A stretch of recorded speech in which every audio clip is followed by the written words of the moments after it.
Go to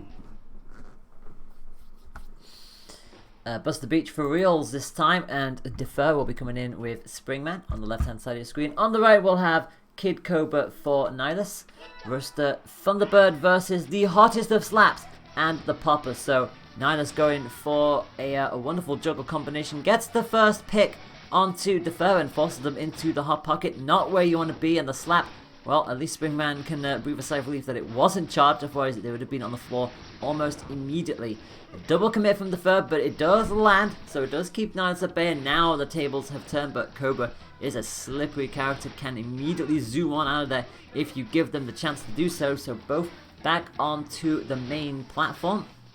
Another little curved arm slap, and it does bode well that the fact that the pair of them do have a curved arm tool.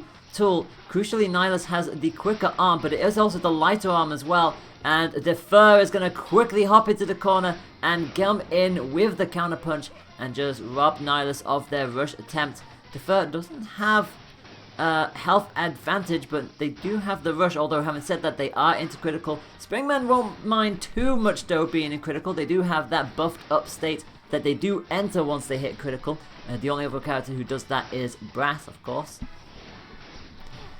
Cobra again, just landing these light little taps with the Popper. Like I said, it can be punched through by pretty much any other arm, but if it's left uncontested, those quick firing taps, they can just start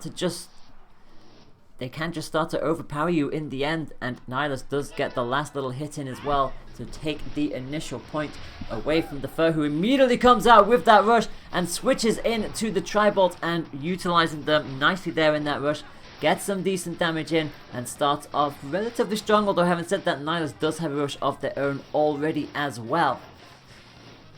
So it'll be how much of this storm that Defer can weather as Nihilus once again comes sliding on in. The Popper slams Defer into the corner, and this is not where Defer wants to be, because this is a great opportunity to just juggle into that hot pocket, and Nihilus is not giving Defer any kind of chance. Gets a grab in as well and tries to go for the cheeky little KO on, but thankfully Defer is onto that. But one more hit will do it, and the slap once again curves right around, clips Defer on the hip, and that is going to be the lead for Nihilus in this best of 3 set by a point to nil. So already not off to a good start for Defer. It was relatively close in the first point, but the second point, Nihilus just had that little bit more control, just not giving that up in the slightest. The second you saw him pin Springman into that corner, the hot pocket is a very hard place to get out of. And Springman isn't quite as nimble as Kid Cobra, as you saw that Nihilus had no problem just sliding on out, because that's just part of Kid Cobra's quirks, whereas Springman doesn't quite have that added mobility to their arsenal. They are a very balanced all-round character. And the Popper, again, if it's charged, it has the wind element. If that hits, it immediately sends you into the sky, and in that hot pocket, you basically just cannot miss that rush from there, and Nihilus just got so much damage and just made it a little bit harder for Defer to get back into this. We are now going to head on over to Bust the Beach, and we are going to have a switch here. So Defer's going to stick with Springman, but Bite and Bark is going to come out for Nihilus here. Going to keep the hot slap in tow, but also going to switch into that tri-bolt as well. So a very different character from Kid Cobra here. Obviously they have Bark to utilize.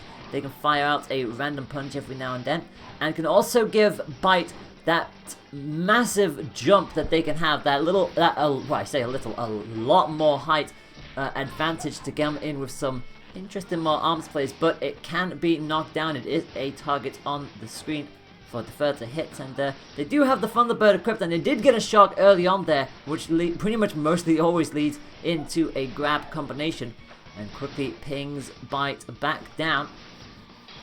Defer is having a slightly better time to work around with here, as Nihilus having to contend with the fact that outside of Bark, Bite doesn't really have any special abilities of their own.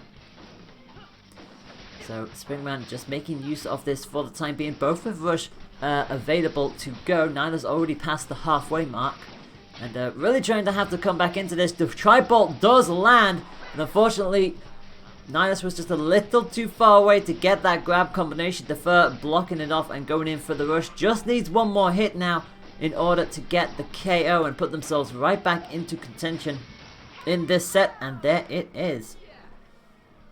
And Bite lands on the platform as well. Underneath that platform is a trampoline. Will we see it come out in point number 2? We will have to wait and see. That is a bit of a lag there, but it looks like it is just going to pass relatively quickly. We're going to see the Kablammer coming out from Nihilus. So going to go in with a much heavier arm here.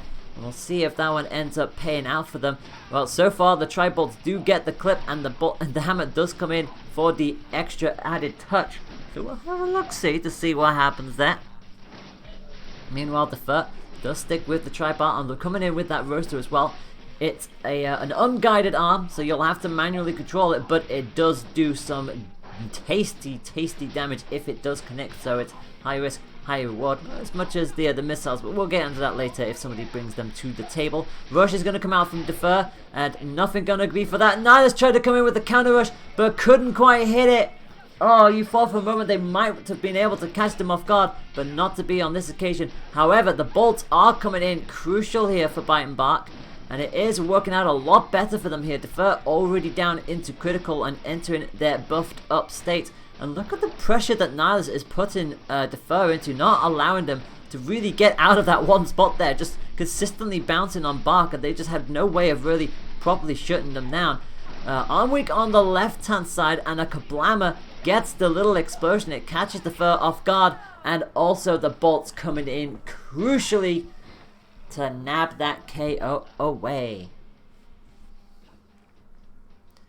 As both ready themselves back up, Nihilus is going to drop the Kablammer and come in with the hottest of slaps again. So they were anticipating a switch for Defer. Defer going to bring in that Thunderbird again, and gets the better of the initial exchange, and also going to come in with the rush, but Nihilus is going to have this relatively telegraphed this time round.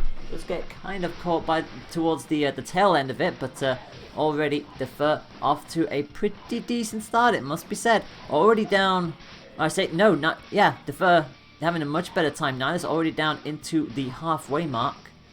Does have the rush in the back, and Arm Weak on the right hand side, so it'll be interesting to see what Nihilus decides to do from here, knowing full well a shield break could be forced.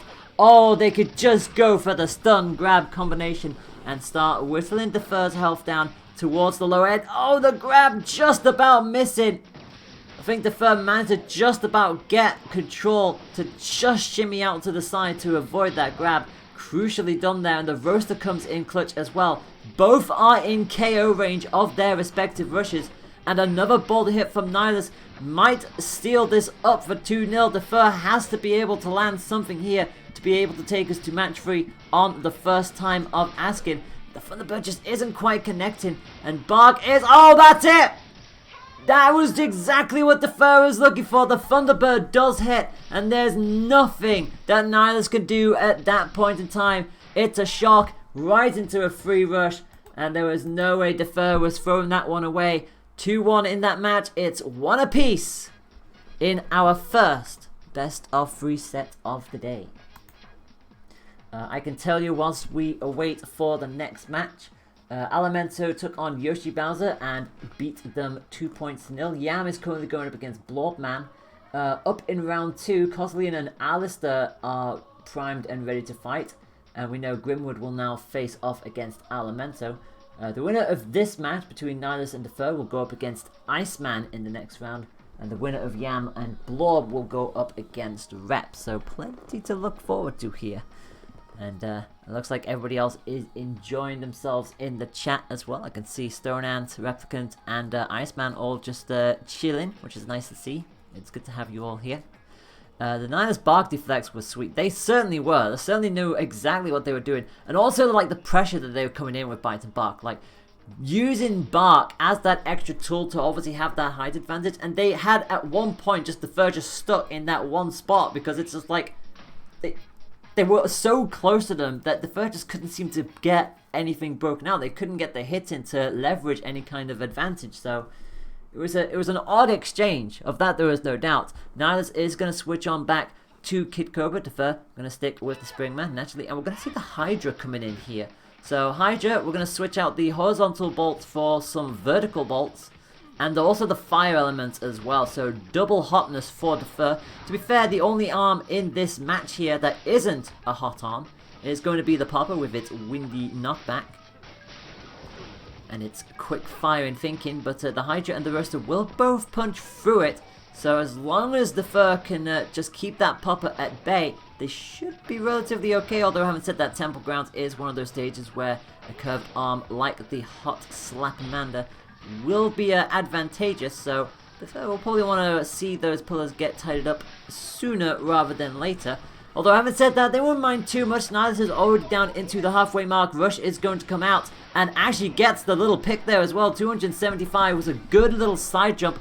Good read to know what Nihilus was going to do there. And the Hydra again just runs clean over the Cobra. And Defer has a pretty healthy lead here, it must be said. One of the pillars finally going down. An arm weak on the right hand side. And the Hydra is going to just flat out ignore that warning. Comes in with the charged hit, and that gives Defer the advantage here. And they've got a chance to turn this around. Remember that they were losing 1 point to 0 here. And now they have a chance to turn this around and win it 2-1. Nihilus does start with Rush, going to stick with the Hot Slap and the Popper. Defer going to drop the Hydra on this occasion, switches it to the Thunderbird. Will keep the Roaster on hand. Forced into the corner, and Nihilus quickly using that opportunity to come in with the grab again. Just putting that kind of pressure, that intimidation factor, knowing the fact that Nihilus has the rush. And the Thunderbird again. You never underestimate the power of the Thunderbird. It curves on back around, gets a little peck in. It was charged, and that just leads into another grab combination for Defer. Defer lands in with the Roaster as well, immediately floors Cobra. Does have Rush back on hand as well, and is immediately going to go for it. Nihilus tried to get the punish with the slap, but does not find it, and finds themselves in critical already. Defer is in control here. Does get tapped a little bit by that pop, and they can't afford to let that one happen again, especially if it gets charged. But it won't matter anyway, because another Thunderbird charged hit in critical condition means that all they had to do was land the Roaster, and that's exactly what they did. Defer takes this 2 points to 1, having been a point down in the early stages. Nice little turnaround for Defer. Good to see them back on form. Very close match in the end. Like I said, Nihilus started off the better of the two, but Defer finally starting to see that momentum change, and suddenly realizing that they can absolutely deny both Nihilus at his bark and also at his Cobra. And to be fair, the Cobra, Nihilus knows exactly what they're doing with that, so it's a very interesting display. But crucially, it does go the way of Defer. Good plays from the pair of them, but Defer just switching that around and takes them through into round number 2, where they will go up against Iceman. So who are we going to see next? It looks like we're going to go to Grimwood and Alimento next. So we are going to progress into round number 2. And it'll be Grimwood versus Alimento.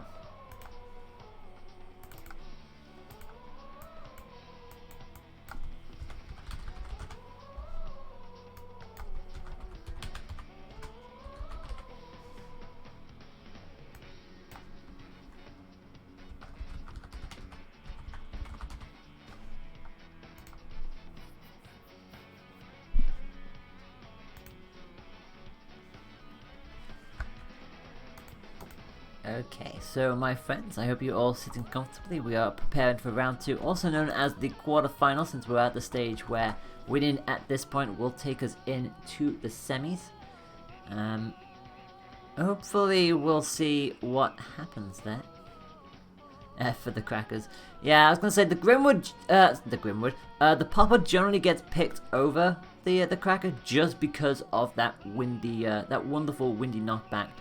Yes, the fire does add into the fact where if it does hit charge, it'll immediately fling them down. But at the same time, the juggle potential into those rushes to get that little extra damage, it's very satisfying. That's why you generally get is generally where you see the popper rather than the cracker coming on up. So we are just gonna wait to see the lobby come up, and we do now have it.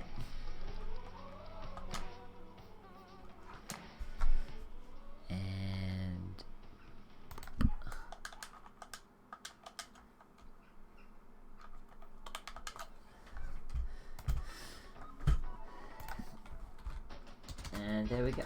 And looks like both are all ready to go. Elemento, well, Grimwood had their bye. Elemento having to go up against Yoshi Bowser, managing to win that 2-0 in the end. So we'll see what the pair of them can do here.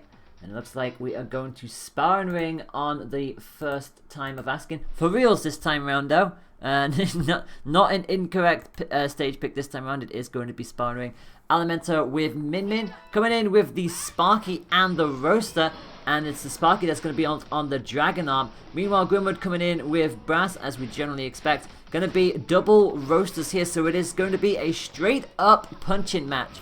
Boxing match. That's the words I was going for. 3 Roasters and a Sparky. And that is going to be Min Min's best friend here, going in for those shock grab combinations. But having said that, anything that Elemento could do, Grimwood can do just as well. And obviously Brass does hit that a little bit harder, but cannot afford to fully commit like that because of the threat of that paralysis from the Sparky charged up, especially on the Dragon Arm. And Elemento going to take full advantage of that again, and is really coming out swinging here against Grimwood, not giving them the chance to really buff up. Both do have Rush available. And finally the Roaster does hit, sends Elemento down, and it's crucial that it does land as a charged hit since Min Min's main MO is having that Dragon Arm up on the Sparky. And here comes the Rush, 300 damage with the 2 Roasters, and comes in with the grab as well, but unfortunately Elemento not quite able to get the Rush, and also gets punished with a grab from Grimwood as well. And Grimwood came right back into this, buffed up, forces Min Min into the corner, and down they go. So what is going to be the call there? Elemento started off so quickly and really brought the fight to Grimwood, but slowly but surely they started to sort of like wall them out a little bit there. And now they're bringing in a Coolerang to that fight to try and stall out and deny, well, I'll have another way of denying Elemento's Dragon Arm usage. It is going to be the Sparky coming out on that arm again. But again, the Roaster again heading in charge immediately floors Min Min, and the Coolerang makes absolutely sure that they can't do anything with that. And another big time hug from Grimwood. Notice how they keep circling around that center stage, and Elemento tried to side dash out of there, but got caught, and another 370 damage, and the Rush misses again. And Grimwood is just on fire as of late. The first half of the first match really was a bit of a wake-up call, but since then, Grimwood has just been operating on all cylinders, and that is a point relatively clean there for Grimwood in the end. But Elemento started off pretty well, it must be said. The Sparky, I think, caught Grimwood a little bit by surprise, considering the fact that it got caught by it a couple times in a row. But eventually they managed to slow down Elemento's play. And then in that second match, it was a really good decision to bring the Coolerang, because with the ice thing, if you do land it as a charged hit, you basically lose your character's abilities until that freeze wears off, which is why it's crucial that it hits, because it means that Elemento can't do anything with the Dragon Arm or Min Min's other kick ability as well. Now coming in with the Ram Ram. So another heated arm of their own to try and knock Brass straight away down, since Brass does count as a heavyweight character. And speaking of heavy, double nades now from Grimwood. So it was double Roasters into a Coolerang. Now it's just double nades. Inadvertently catches himself with 2 self-destructs there against one of the tubes of the DNA lab. But quickly gets back out of range. Elemento is going to just get completely drowned out by all of these explosions. They're just not having a chance to really get back into this. And another hug! Goodness me, Grimwood is just not giving Elemento a chance in this match here. Another big time hug sends Elemento all the way to the corner. Grimwood again gonna come in with that Coolerang. And Alimento immediately flings in with the rush and does catch it on this occasion. 355 gives them a chance to get the arm up. And what about that for a Ram hit, just catching Grimwood at the peak of the rush activation. And Alimento now trying to turn this momentum back onto their side of the field, knowing full well that they only have one glove to try and punch through. But they are going to get caught by the Coolerang, and Grimwood sees an opportunity to come in and get some quick time punishes as they did in the previous match. Another explosion. Just Alimento having to keep the shield up and wait patiently for the AoE to dissipate. We've seen so many people drop the shield and inadvertently take damage from them. And Grimwood is getting the same kind of treatment here. And the rush will KO from that range. And Alimento has managed to find a way of turning this back around. They still do need to win another point to equalize this set. But that's exactly what they needed. And Grimwood is going to drop the nade. Too many self-destructs there in that point. So they're going to get rid of it. And they do manage to catch Alimento with 290.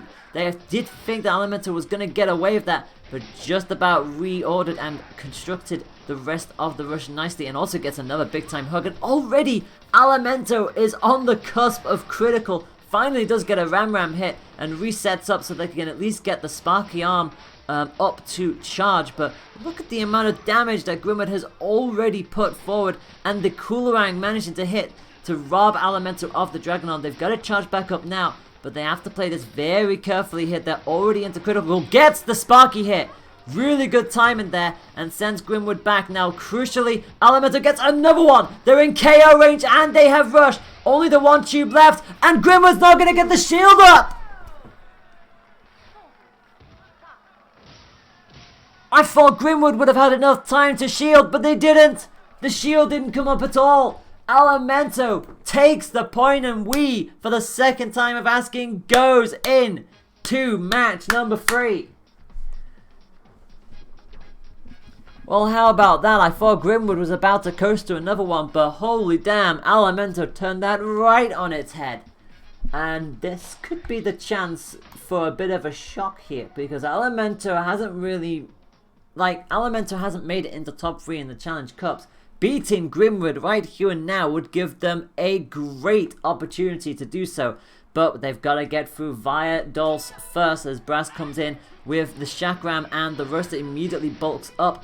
Alimento with Ram and gets another shock hit with the Sparky, again on that Dragon Arm, and again catches back Brass in mid-air. Finally a Roaster does come through, and will have to reset that arm immediately. But obviously Grimwood coming in with a slightly different tactic now, going for these stuns rather than the Coolerang plays. But again, another grab from Alimento gives them the chance to get that Dragon Arm back up, and they are playing pretty aggressively here, and gets another shock. Alimento is playing on a different level right now, as Grimwood goes into the point of critical and gets caught with another shock. Well, I mean, we finally do see Brass's full bulk up mode in critical happen, like I said. This and Springman, but that is another shock from Alimento and a grab.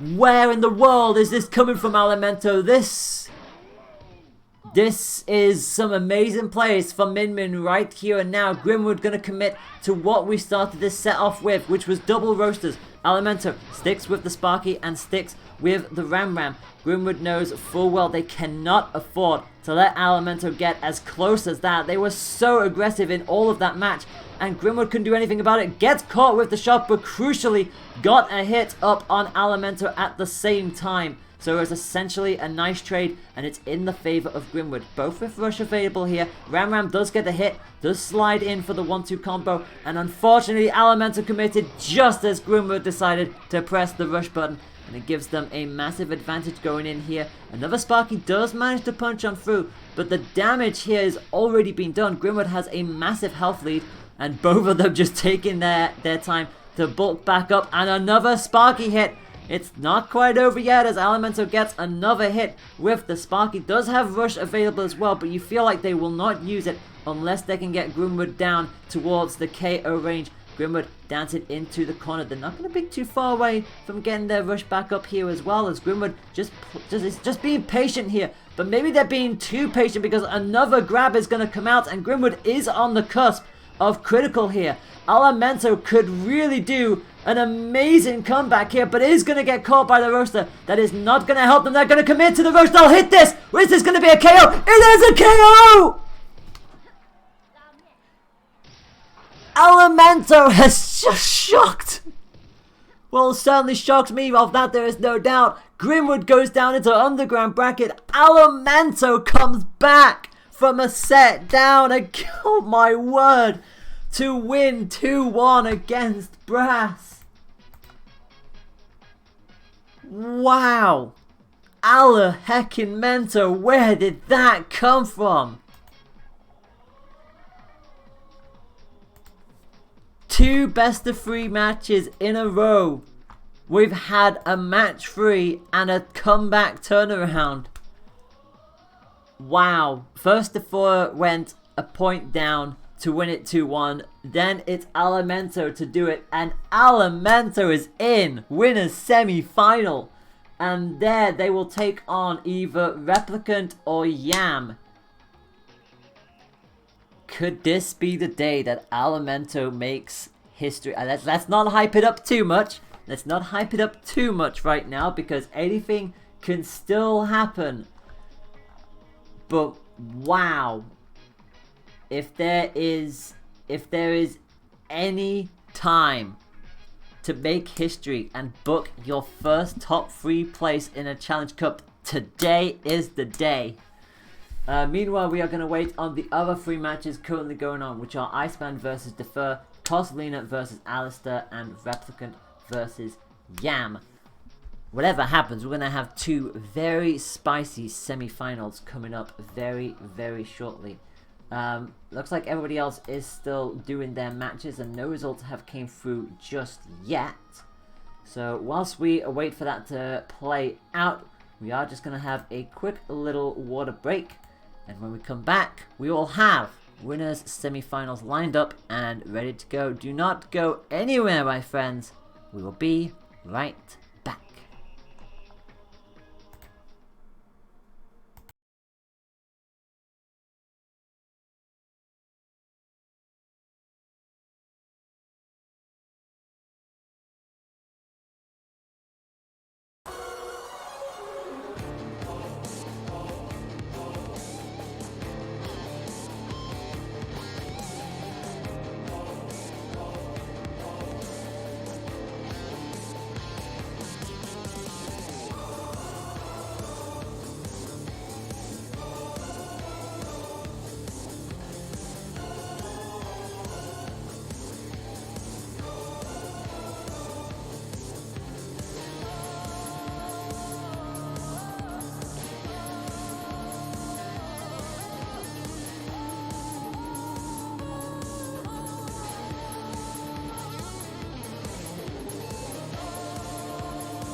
Okay, my friends, we are back. We are back with the 54th installment of the Challenge Cup series. Hopefully you're doing okay. It is nice to have you all here, and we have semi-finals coming up very, very soon. And what a lineup we have for the semi-finals right here. Because we are getting results through from round 2. And Kozolina has defeated Alistair 2-0. But, and here is the biggest but right now. Defer has knocked Iceman into the underground bracket, beating them by 2 points to 1. So what a semi-final we have for you here. And especially with the fact that this semi-final has an interesting prospect here, because we're still waiting on Replicant and Yam's results. But if Replicant goes down to underground bracket, then the only top 4 seed that has made it this far there would have been Kozolina. I mean, we'll still see. It's still early days. That match is still happening. But my goodness me, that is that's spicing things up just quite nicely here. So we'll see where this goes down. So it means that our first semi-final is about to be underway, and it will be between Defer and Kozolina.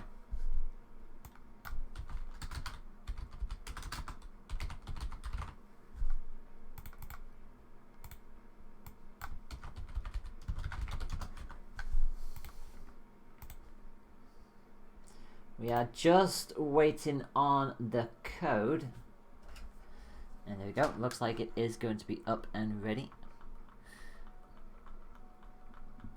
Once again, once again my game is robbing me of being able to join in straight away. There we go.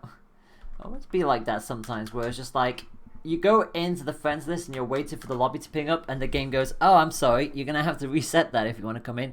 Anyway, we are going to have this here, and there we are. Semi-final 1 is pretty much ready to go, as everybody comes running on in. And here we go. So Defer is going to be coming in with Kozolina.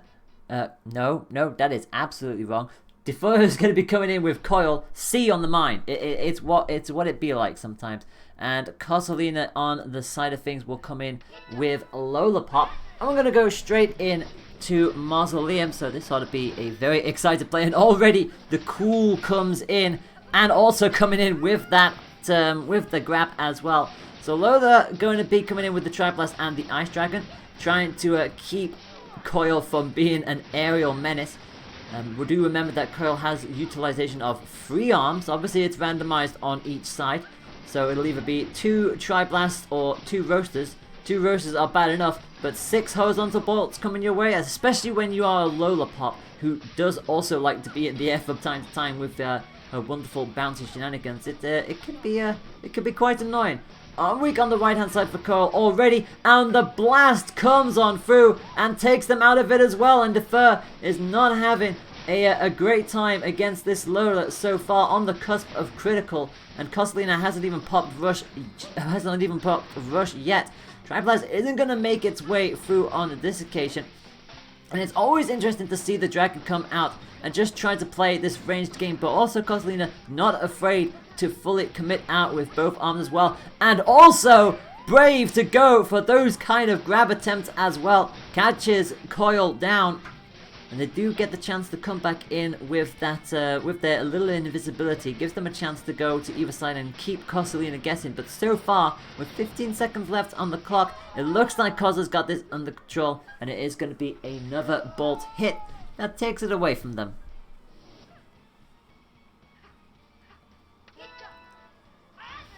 And so match number 2 coming on up. Looks like Kozolina is going to stick with the Dragon and the Triblast. Meanwhile, Coil is going to come in now with the Roaster and the Nade. So full on unguided goodness. Rush is going to come out from Kozolina, but completely protected there from Defer. Completely gets that nicely read. Also going to shield on through the Dragon as well. And so far they've got the Dragon Laser timing down a little bit better than he did in the first point. The Triblast is still going to catch them, and unfortunately again, as they go for the rush, the dragon snipes them out of it. No rush for you, and any momentum that they were building might have just been completely stopped dead right there and then. But Kozolina is still taking a few taps too many here, and the arm weak is on the right hand side of things. Let's see if they can keep this pressure going with the Triblast. At the very least they do so. So Defer on the edge of half. Meanwhile, Kozolina is still getting caught by these explosions. They've got to worry about the self-destruct of their own blast, whilst also worrying about the nade. And two very quick little bolt hits there that keep Defer at bay. And another one! Couldn't quite get the juggle that they were looking for. And it gives Defer a little chance to come back into this. They do have a rush of their own, but that grab is not going to help them. Kozolina just needs one more punch to solidify their position here. But oh my word, what a trade that was! And wow, okay, several questions there. Kozolina managed to get the trade off on the rush, both going down at the same time, but crucially Kozolina got a hit in, and that will take the point for Kozolina. But that was a little bit too close to the comfort there for Kozolina. They were watching that slip away from them there, but thankfully they were just about able to keep on top of it. And we are going to go into match number 2 with Defer once again having to try and do a comeback. Are we going to see 3 matches in a row go to the 3rd match? Or is Kozolina going to finally put a pin in that balloon and say, no, no, no, this is going to be a 2-0. No comebacks on this occasion. So, Defer coming back in with Coil. Kozolina coming back in with Lola. And doesn't look like there's any arm switches on Lola's side. Defer going to come in with that Thunderbird alongside the Roaster as we head on in to Temple Ground. So 4 more pillars to be obstructed with. And this one's going to favour Defer a little bit more here. Obviously that little extra place to just hover on down with, since it's part of Coil's ability. And the Thunderbird as well just nips on through. Wasn't quite in the position to go in for the grab, but at least gets another quick little 1-2 hit in, so that they can still at least apply some damage and pressure. Defer just going to hide around the pillars for the time being, as Kozolina just inflates back up. Obviously they're one of the rare characters that can just immediately inflate up with the shield and just waddle on around. It's always an interesting move to do with the Lola. Just see her waddle along. And so far Defer has control of this situation, much like how they did when they last came here. And the Thunderbird not happening on this occasion. Kozolina consistently trying to outread this. Probably want to try and get rid of these pillars so they can at least go into the second point with a little bit more of an advantageous position. Because the dragon isn't really doing anything right now. Finally does get a good grab, and that does go straight through the pillar. So that at least takes the 2 down on the left hand side of the field. The dragon is slowly coming into its element now. The more pillars that get cleared, the more space Lola has to properly utilize the dragon. Defer is going to come in, and the dragon does not get the snipe this time round. All the way back into the corner, looking for one more hit. With 12 seconds left on the clock, Defer has a massive health lead, and with all of the pillars down, I think Kozolina will just take this into the second match. She just waddles on back, and she already knows that that is going to be a point lost. And Defer will take this into the second point. Some nice fancy footwork there. No surprise shenanigans this time around from Kozolina. As we saw in the PR Invitational, I think she already knew that that was long since gone as they enter 10 seconds to go. They do start with the rush, so it's going to be interesting to see if they decide to hold on to it here. And the answer is no, they don't. The bolts are going to come through, and the dragon does so much damage when utilized as a rush. 380. And this will keep Defer on their toes for the next 80 seconds. They do have a rush of their own to go through now. And finally, they do peg on back down. Grab not going to connect on this occasion. And Kozolina with another good read on the wake up. Catches Defer on the left hand side. And well, Defer already in pretty much on the cusp of critical. Dragon not going to quite hit on this occasion. But well, Defer was on the wrong side of it anyway, so it was going to curve away from them whatever happened. Both now with rush available, and Defer is slowly turning this back. Finally does go into critical. And Koz is just looking for a couple more hits here. Maybe a grab would be able to calm their nerves a little bit here, but this is Defer we're talking about. This is the comeback king. We saw what they have been able to do in the past couple matches. And arm weak on the right hand side for Kozolina. Defer is keeping this pressure up, and the rush is going to come out, but once again, the dragon is going to snipe Defer out of mid-air and stop them from getting anything else with that rush. The bolts come through, gets a headshot, and Kozolina is a point away from breaking this these match-free shenanigans. Coil gonna come in with a nade alongside that roaster, so unguided goodness on both elements. One fiery hit and one explosive hit. Once again, all of the pillars are down, so Kozolina not going to switch out on that dragon, trying to fully utilize it, and also keep the second guessing here with the use of those bolts. But a self-destruct again is going to cost Kozolina a little bit of movement here. Does have rush available, but Defer has charged up their rush so quickly here, and the dragon does get the freeze, and a nice little 1-2 combination. The bolt comes swinging on in, and it's always scary to just see 3 gloves, especially when it's 2 nades, the heavier of the 2. And that is a successful mini juggle from Kozolina, and it shoves Defer onto a 1-hit potential. Rush is going to come out. Dragon not going to get anything on this occasion. 185 damage. Defer stays in somehow, some way, but arm weak on the right hand side slowly fades away, and Kozolina knows they can be very patient here. They only need 1 more hit. Defer needs a chain of hits as we rapidly approach 30 seconds on the clock. And oh my word, was that a self-destruct or was that from the blast? In either case, it is enough to ping the damage over. And Kozolina is going to take this set by 2 points to 0. And Kozolina back into top 3. And she has a chance to book her ticket into grand finals without having to go into the underground bracket. We'll see how that will end up playing out. But crucially, Kozolina takes the victory, and into winners final she goes. So, semi-final number 2 will now be approaching, and we can say it is going to be Alimento going up against Replicant. So,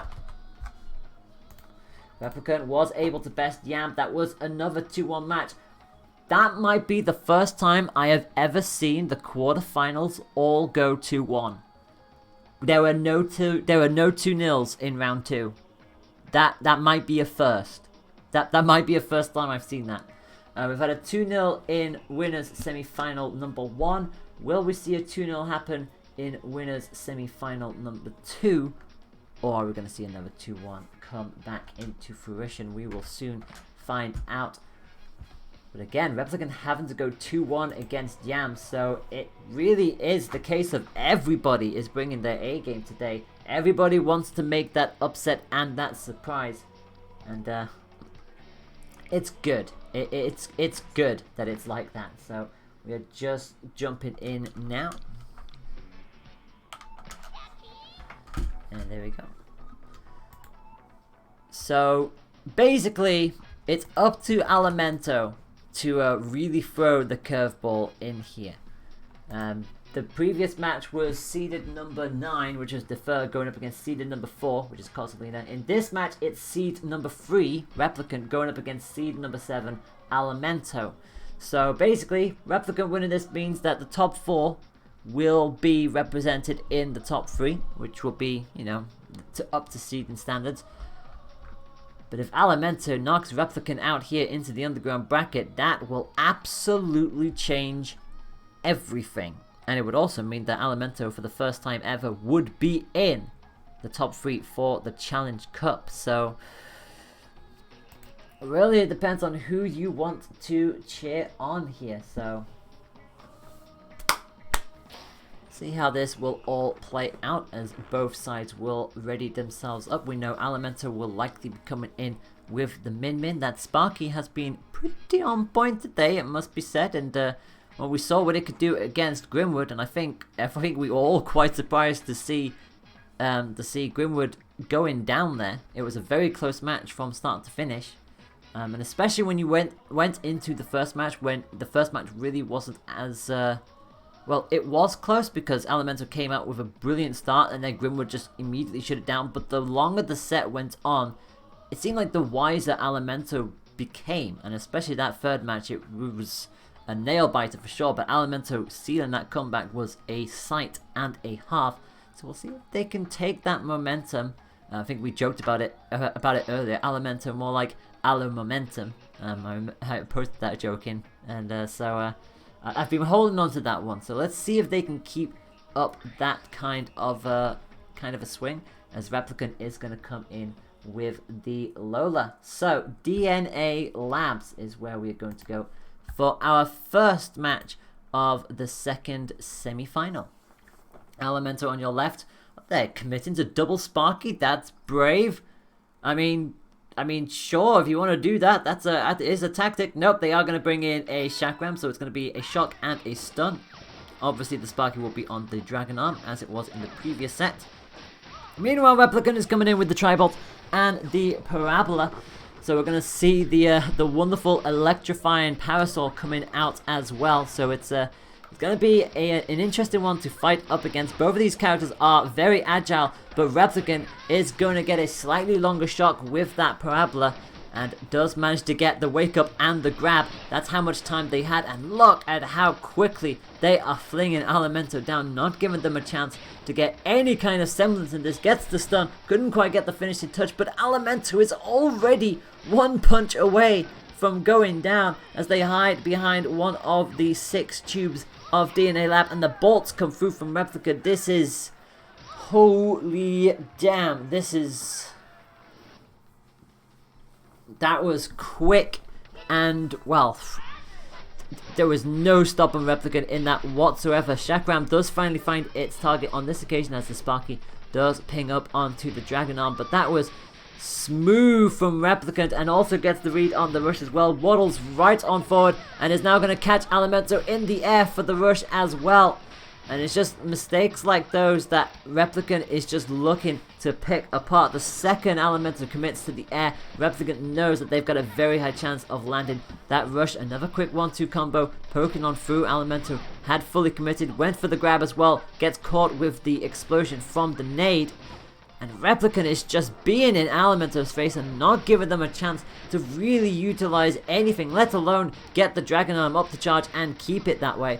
Already into critical, Replicant may not even need the rush charged up to get the KO, although having said that, Alimento slowly bringing this back and is going to come in with the rush this time round. So they're going to try and turn this back on its head. Replicant on the cusp of critical, but they also know a rush will get the KO from here if they can get Alimento into a position, especially if the Parabola does get the shock, but they are going to get caught. Rush comes out, and that was the exact moment that they were looking for. Unfortunately, no turnaround for Alimento on this occasion, and it is going to be a 1-0 lead for Replicant, proving why they are one of the top 4 seeds of this competition.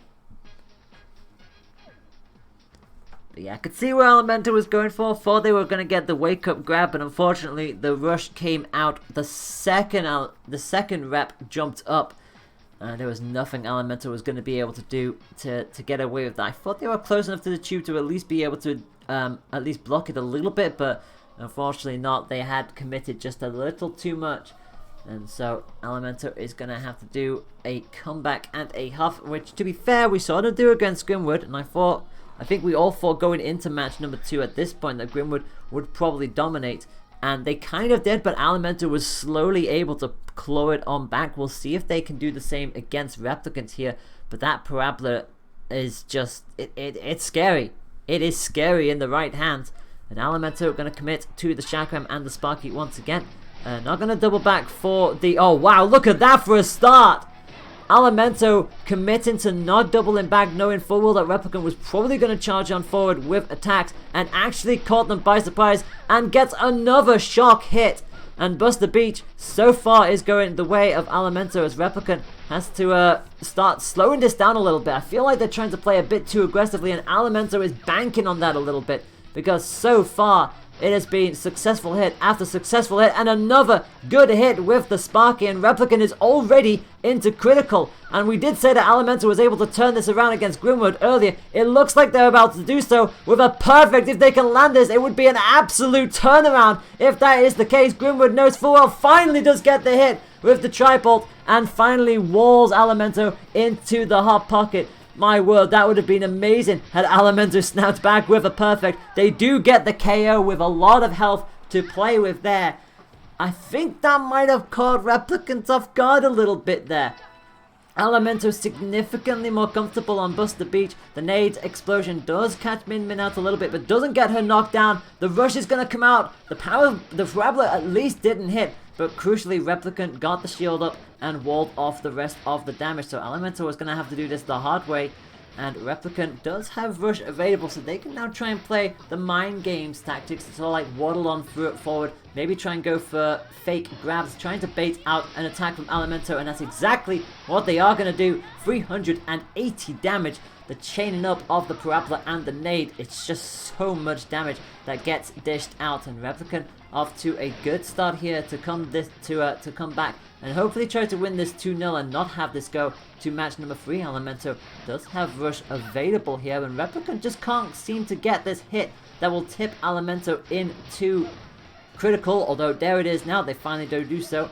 One more hit will likely seal it for Replicant, but Elemento knows that if they can just keep this going, they're currently getting the shield up pretty quickly, it must be said, to try and deny these nade hits, but it finally does catch up to them.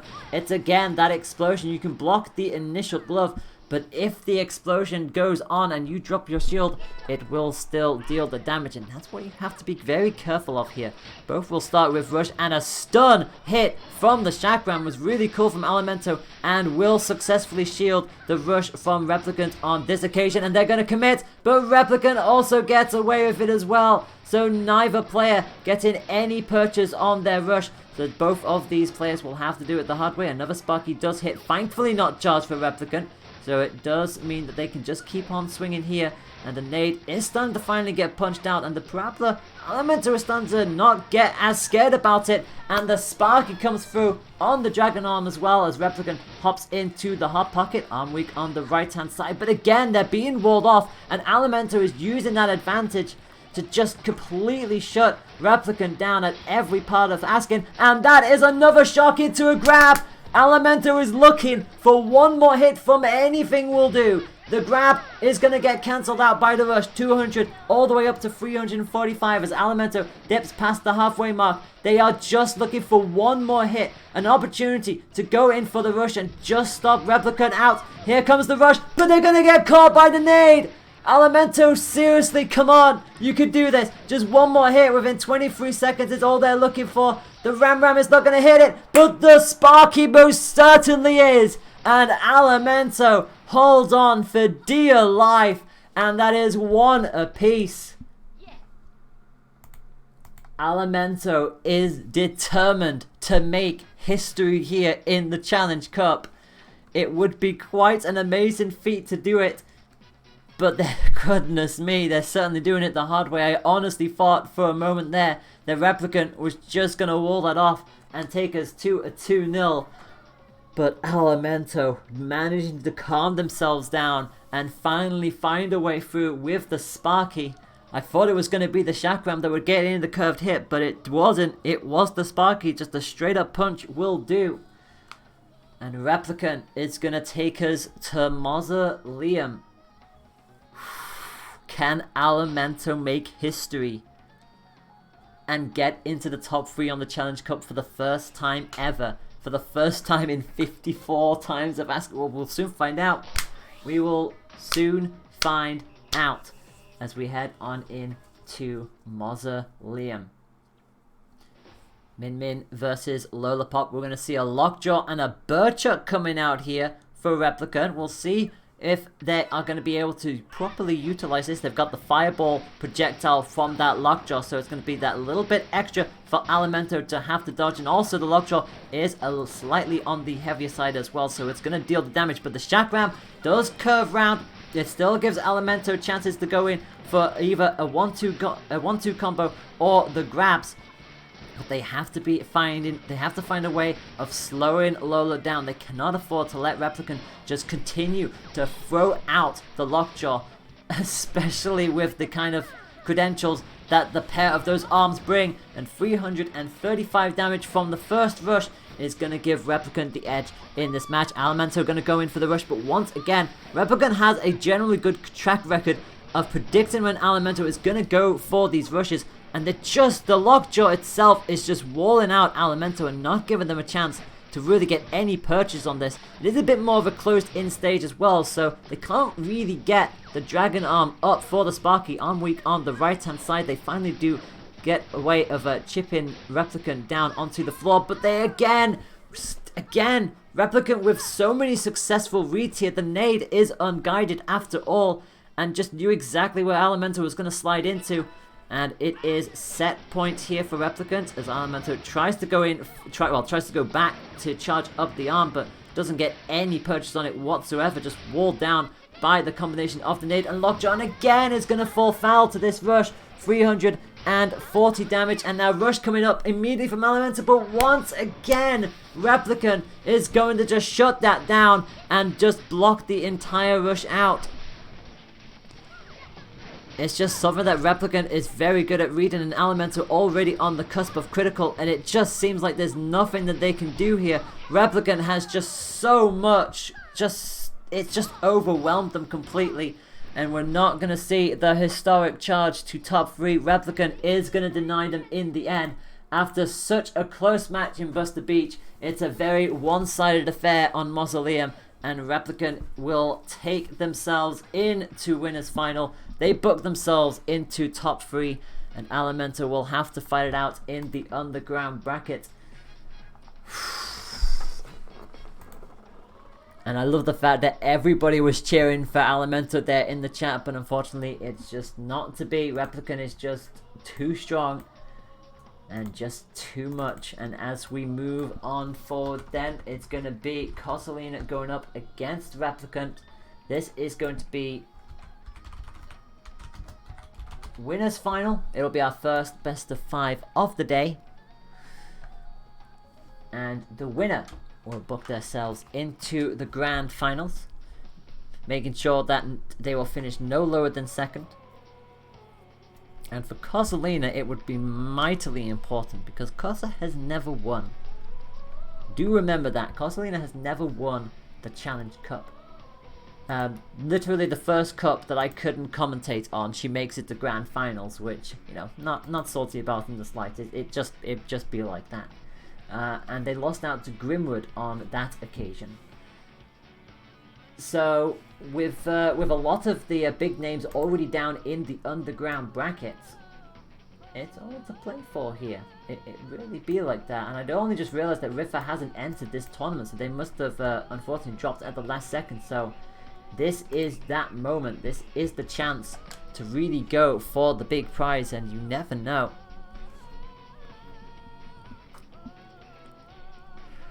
So we will see what happens. We will see how this plays.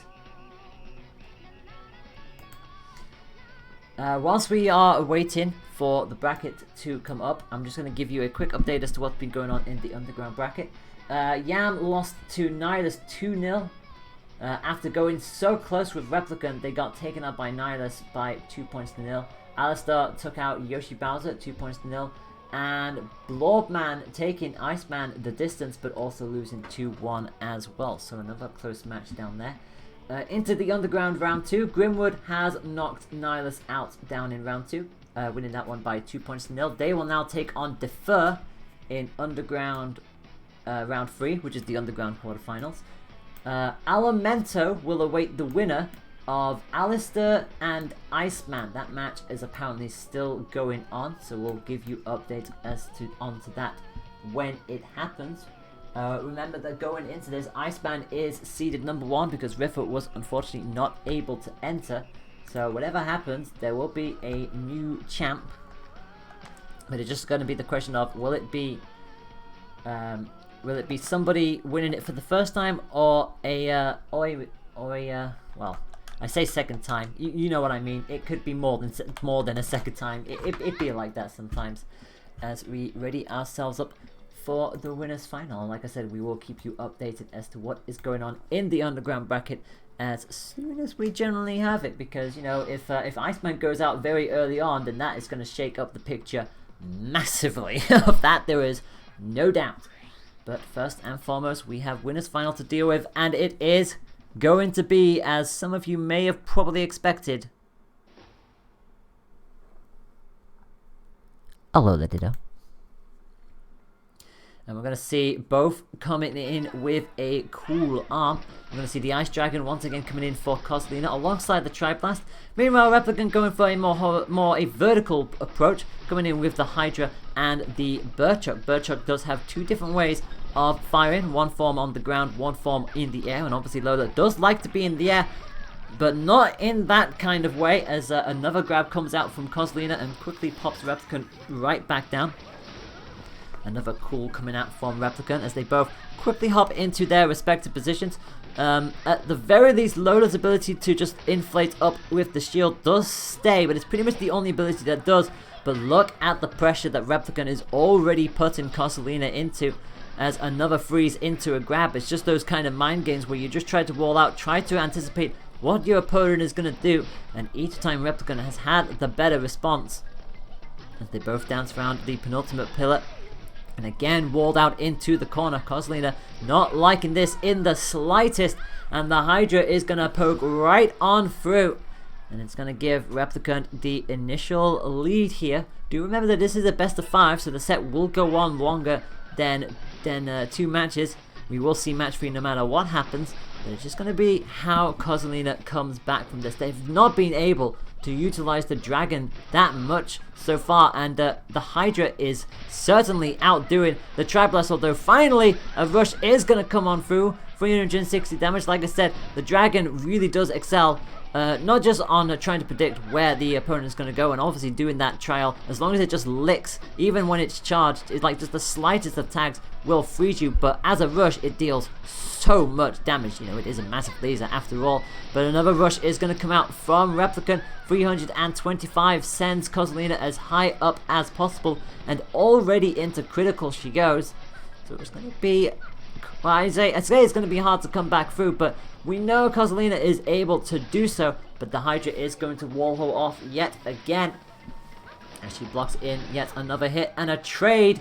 Coslina survives on literally 1 HP. Replicant has the health advantage and almost has rush charged up as well. Coslina finally does get it, but they have to be so careful here. Replicant just needs one more poke to put this to bed. They know they've got it on their side with 20 seconds left on the clock. They could just wait it out as well, but they also know that Coslina has to come to them, and finally the Hydra is going to find a way through. It just seems to be more consistent than the Triblast at the moment. And Coslina is going to be going a point down in this set very early on. Good start from Replicant.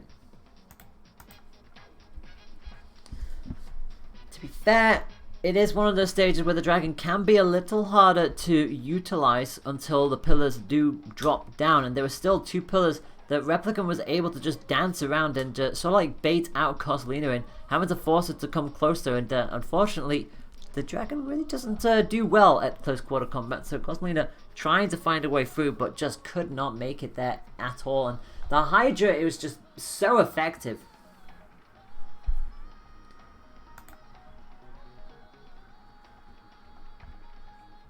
And we are just going to pause for just a moment. I think Coslina, might be doing a reset on the Switch and possibly router. So we're just going to give that a moment. I can tell you that there has been a shock down in the underground bracket. Top seed Iceman is out. And not only that, it's a 2-0 set win for Alistair. So Alistair has knocked Iceman out, which means the top seeds that are left are 2, 3, and 4. 3 and 4 are fighting off right here and now in winners final, and the second place one is Grimwood, who is currently going up against Defer. So Alimento will have to now take on Alistair, and that could shape up the top 4 in a quite spectacular way as we now enter on round number 2 of winners final.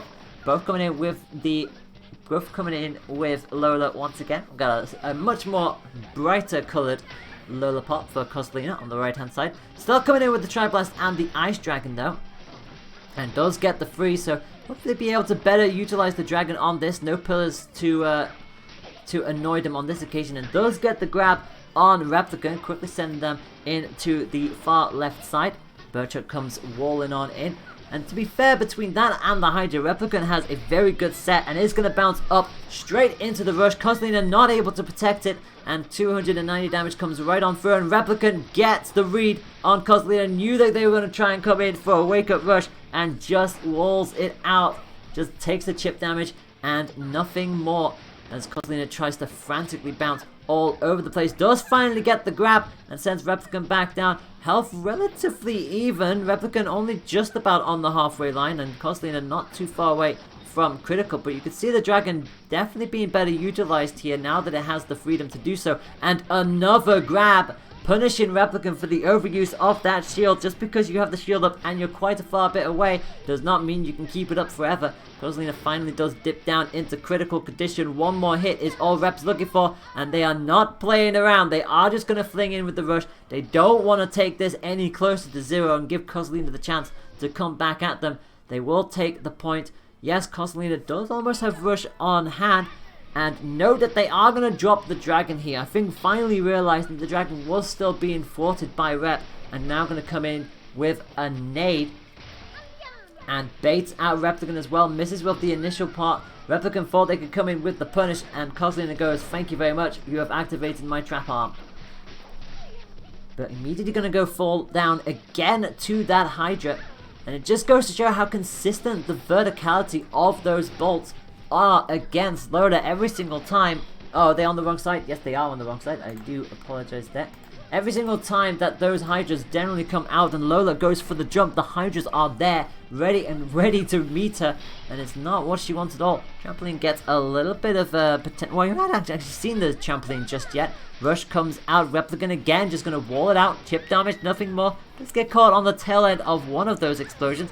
And another successful nade hit, going to immediately flame Replicant down into critical condition. And Coslina doing everything they can to keep this set alive. And finally, the explosions are starting to come through. They are starting to pay off. And another successful grab that will take it away from Replicant. One apiece in this match, but not one apiece in the set just yet. Coslina still needs to win another match in order to be able to do exactly that.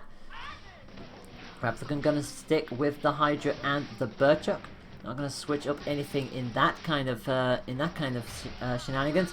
Another rush gonna come out and again catches Coslina out. She's not doing very well at getting the reads on these rushes at the moment.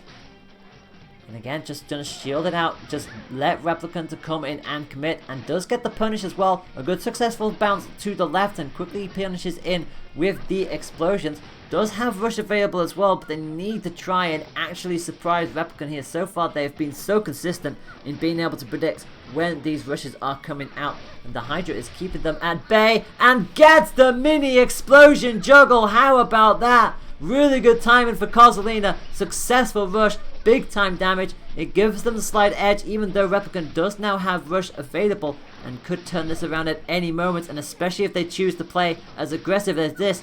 Arm weak on the left hand side, and they are in KO range here, so Replicant has a chance to potentially wall this out. So much pressure coming out, and now that they're into critical and the arm is weak on the left hand side, this could be a potential shield break and a KO coming up, and there is the KO. Replicant is going to take a 2-0 lead already in winners final, and Coslina has it all to do here. They've got to reverse sweep this if they want to book their ticket into the grand finals.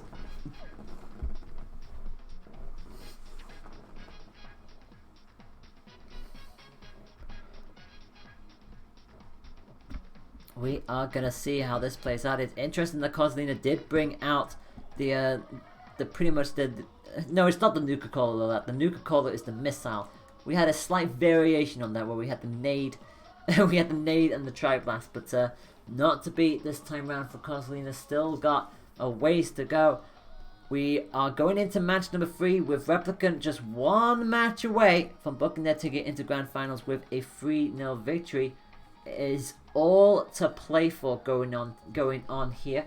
I do believe, looking at the stats, I'm just going to make sure I get this correct, and I am right in thinking I'm going to be correct in this. Replicant has won this twice before, and obviously Kozlina has not. Kozlina only just making it into Grand Final the one time, that was 2 cups ago, which was great to see. So you know she will be determined to get back in there as soon as they can, especially in a position where Riffa was not able to enter the tournaments and Iceman is already out. It's a great opportunity to try and book their ticket into Grand Finals and get that elusive win. But they're going to have to reverse sweep Replicant, who is on form with the Lola as it stands. And that Hydra and Burchuk, it's just a brutal combination. We are going to go back to Mausoleum, and it is going to continue being the Lola Ditto.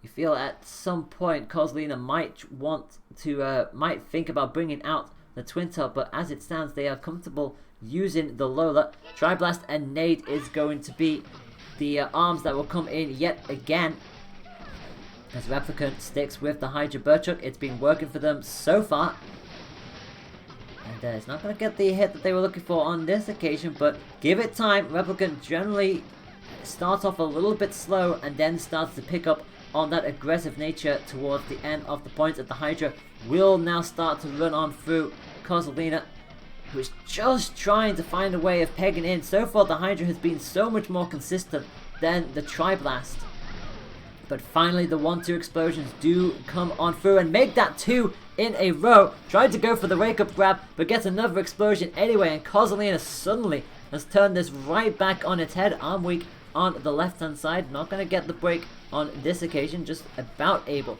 to keep to the side, and the grab just about missing. That would have been a great grab for Kozlina to land. Gets it on the second time of asking though. 115 puts Replicant on the cusp of critical, make that into critical. 2 grabs in succession there from Kozlina, who quickly turned this right around.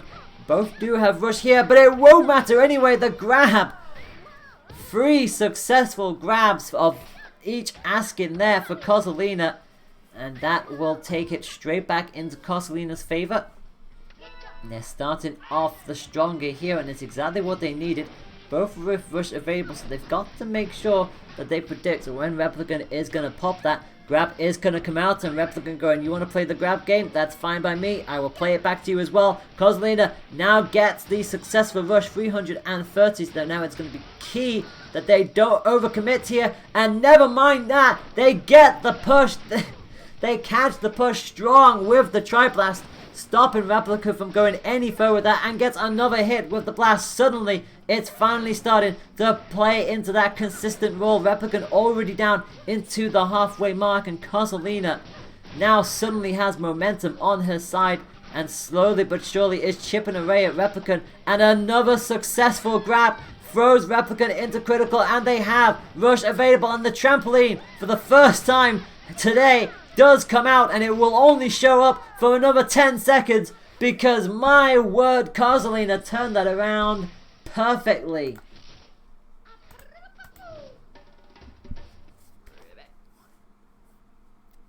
Kozlina is not out of this yet. We are going to see a match 4 come out as Kozlina gets a point. It's 2-1 in winners final, and now it will be the other way around. It will be Replicant who will now be picking the stages to go and play on, as Kozlina bans 2 stages each time. Do remember that there are counter picks added at this point. I haven't really properly explained the fact that there are 5 starter stages, which are Buster Beach, DNA Labs, Sparring Ring, Temple Grounds, and what's the one that I'm missing? What's the one I'm missing here? Wow, you can tell it's been a while since I've listed off the stages, isn't it? Buster Beach, DNA Lab, Sparring Ring, Temple Grounds. What's the 5th one? What have I done wrong? Mausoleum. It's because we just played on it, so I just immediately put it into the back of my mind. I'm doing really well today, and obviously the 2 counter picks being Viadolce and Scrapyard. We've seen Viadolce come out already. We haven't seen Scrapyard. I think that's been the only stage that we haven't seen today so far. Everything else we have had at least once. And I can tell you that Alimento's push is over. Alimento has been knocked out 2 points to 1 by Alistair. Grimwood has knocked Defer out by 2 points to 0. So the underground semi-final is ready to go, and that will be Grimwood versus Alistair. But meanwhile, back up in winners final, we are going to see Replicant continue on against Kozlina, and that was an interesting sign. That was an interesting self-destruct that happened there, as Kozlina takes the initial damage as we head in to Sparring Ring. Hydra is going to come out, but we're going to not see the Burchuk this time around. We're going to see the Coolrang this time from Replicant. So just going in for the full-on curved tool this time around, and the Hydra once again picks Kozlina out of the air. Remember, Replicant still does have advantage. I'm stunned that grab did not connect. But Kozlina is going to have to work at this the hard way round. Obviously, no gimmicks in this. It's just a straight-up boxing ring. Arm weak on the left-hand side, and the pressure really coming in from Replicant strong. As Kozlina just waddles on it, tries to double commit, doesn't quite get the hit, finally does get it on the second time of asking, and the grab just about denied. And how about that for a play from Kozlina? Saw the rush coming, bounced up all the way to the right hand side, and committed with theirs at the peak of the jump. Good play there from Kozlina, puts them right back into contention, and a grab will really start turning the momentum onto her side. As we see pinging up into the corner. I thought the grab was going to connect, but not quite on this occasion. Coolrang just whizzing past their face. Replicant down into critical. Needs to land these next couple of hits, but is going to get caught by the Triblast again. Grab would have KO'd if that had connected. 15 seconds left on the clock. Another grab, and Kozlina really trying to go for that stylish move, but doesn't matter. The explosions will catch up to Replicant. Double commit from Kozlina takes the point away. And they are a point away from tying this setup. Rep is going to come out with a tri-bolt now. So Hydra has gone. Clearly it is not working for them anymore. Kozlina has found a way around it. I like the fact that it's gone onto the other side of things in terms of which arm has been a bit more consistent. So now it's the explosive bolts versus the stun bolts. And that Coolrang is still there in the pocket for Replicant to utilize. Does get a little bit of explosion, just about gets away from the grab as the rush comes out and just about catches Replicant. No final blow though, just the 190 that comes on through. And Kozlina forced into an interesting position, and Replicant baited out that grab attempt, comes in with the rush and quickly turns it right back on its head. Replicant does have health lead. Kozlina already passed the halfway mark and has to be a little bit careful now, because they have to now adjust their playstyle. Considering the fact that they were consistently trying to avoid and predict where the Hydra was going to go, now they have to predict for horizontal bolts, and does catch Replicant with a guard, managing to once again avoid one grab attempt and comes in with one of their own. And immediately gets one on Wake Up. I think Replicant tried to be a little too cheeky there going in, and this is a mini explosion, and how about that for a finish? How about that for a stylish finish? Kozlina just the audacity to go straight up on Wake Up, catches the explosion and goes into the rush. Replicant didn't see it coming. Reverse sweep is very much on. It's 2-2. It's 2-2 in winners final. Kozlina, my word, you are suddenly fighting on a different level right now. Having gone 2-0 down, suddenly so many plays are coming up. Some plays have been nice and smooth and patient. Other times have just been brave, to say the least. But they've worked, and now Replicant very much shaken here, taking a little bit of a time to breathe. Kozlina is just straight up ready to go. Like, she is just on point, and we are gonna go back to Mausoleum. The Lola Ditto will continue, and it will conclude a Mausoleum. Somebody will be going underground, somebody will remain on the surface. Who will book their ticket to Grand Final? Replicant decides to go back to the Hydra. Clearly the bolts were not working for them there. Decides to go back to what was working, which was the Hydra and the Burchuk, so not the Coolrang on this occasion. Kozlina, nade and Tri-Blast. Can they find a way to stop Replicant if the reverse sweep is on? What a way to book ticket into Grand Final. Bolts do hit. Couldn't quite get the grab attempt on this occasion as the Hydra punches on through. I love the fact that Kozlina is not afraid to go for these grab attempts. So many of them, and Replicant has to find a way of slowing that down and predicting them that a little bit more. Explosion does come through from the Bolt, and a nice little 1-2 combo for Replicant, who quickly tries to edge on in there, but not going to quite get it on this occasion. Actually drops onto a nade. So both participants keeping themselves at relatively the same health levels. And Hydra going to get blocked on this occasion. Both fighters with Rush ready to go as they dance around the trampoline. Thought the grab was going to get in there, but Replicant is getting wise to this. Just waiting for the grabs to get as close as possible and then flinging out the arms. So we're going to see what Kozlina's response is going to be. Still committing to these grabs, but like I said, Replicant is starting to get wise to these now. They're holding on one arm just on the off chance that a grab is coming. Another successful hit, and Kozlina is just not getting these consistent blows anymore. Another grab attempt thwarted by Replicant, and Replicant says, you know what, okay, I'm gonna grab you now. This is getting a little too silly. I'm gonna grab you for that. So, one more point from Replicant is all that they need to book their ticket into Grand Final. Both will come into this with Rush ready to go. Hydra Burchuk versus Tri-Blast and Nade. And again, Kozlina. I feel like Kozlina needs to slow down on the grabs here at this point, because there's just one too many grabs being flung out here. And the Hydra and the Burchuk are consistently just going through unscathed as a result. And this is what I mean. Replicant is consistently holding on to the Burchuk. And Kozlina needs to come up with a different strategy here. Finally does get the pick with the Tri-Blast, but Replicant is getting all of these free hits through so far.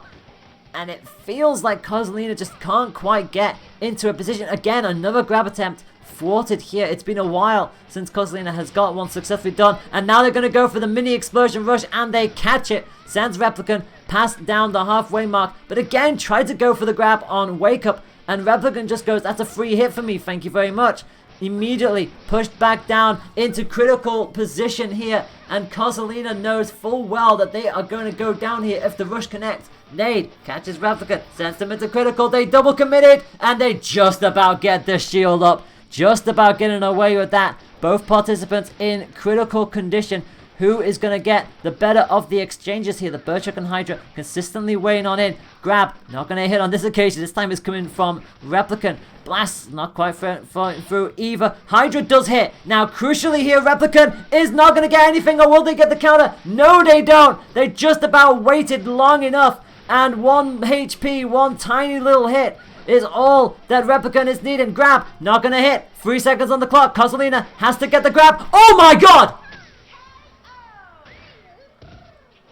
Are you absolutely kidding me? A last second grab from Kozlina. We're going into match 3, my friends. Holy damn. The audacity to bait that out, and Replicant got caught hook, line, and sinker. Well, match number 3. Replicant does start with Rush and immediately utilizes it, not wasting any kind of waiting around for that. 245 damage gives them the lead. They are not happy with how that one went in the slightest. Kozlina blocking out the Burchuk, trying to immediately commit, almost getting the grab, but again the Burchuk was not committed, and it's just another free poke for Replicant as Kozlina hops on down past the halfway, well, just about on the halfway mark, finally getting a 1-2 combo hit. But again, Replicant with such a big lead already. A little bit of lag coming in there. Grab, not going to happen. Rush will come through on this occasion though. 310, couldn't quite get the wake up hit. Replicant does have Rush, however, ready to go once again. And slowly but surely, Kozlina is dipping towards the KO range. And Replicant does have control of this situation. You would think that it's theirs to lose at this point, but it's not going to happen. Rush is not going to come out. Kozlina does get hit on the tail end of that, and arm is weak on the left-hand side, so they won't be able to protect too much of this. And the Hydra again gets a free tab through. One too many grab attempts coming out from Kozlina. She almost, however, has Rush available, but now she is one hit away from going down yet again. Rush is going to come out with 20 seconds left on the clock. Replicant goes down into critical condition. 15 seconds on the clock. They still do have health lead here, Replicant, but that explosion is not going to help them here. 10 seconds left on the clock. And no, Kozolina, stop going for the grabs. Stop going for long-range grabs. Replicant has your number and is going to get the final hit that books their ticket into Grand Finals. Reverse sweep is not going to happen. Oh my goodness me. And Kozolina is going to go down into the Underground Final after all of that. Oh my gosh. Oh. What a series that was, but Kozolina, oh dear me.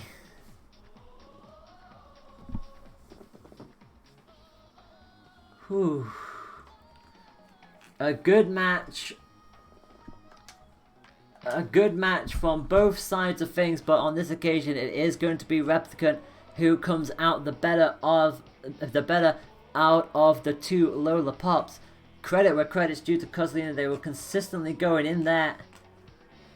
Oh my goodness me. But in the end, just one too many grab attempts and Kozolina drops on down into the Underground Final. Replicant has a chance to win their third ever title. But what will go on from there, we will have to find out. So, as it stands, we are now going to have the Underground semi-final. I think they waited patiently enough, so we are going to hop on in there. Grimwood will be going up against Alistair. Let's see if I have enough time to get this up. Hopefully I do.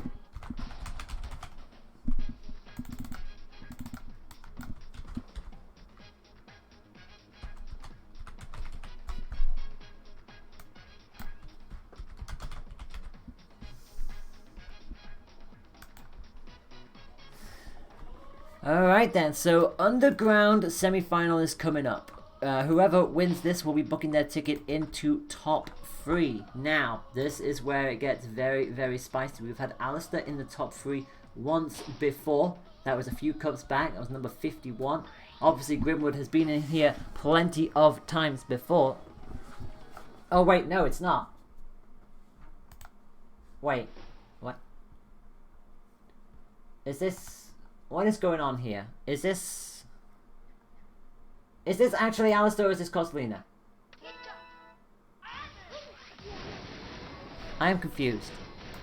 I'm really confused here. Okay, I think it is Alistair. So Alistair coming in with the coil. Grimwood coming in with the twin tail. So no brass on this occasion as we head on in to sparring ring. And immediately gets grabbed and sent into the corner. Twin tail coming in with double roasters by the looks of it, so unguided goodness, and gets the grab on Alistair as well. Alistair also coming in with double roasters as well. Well, technically it's triple roasters because it is coil, and rush from center platform is going to put Alistair back into the corner. And already coil at a pretty disadvantage here. It's just a straight up boxing match here between the two. Twin tail obviously has the actress aura and that slow down effect in play.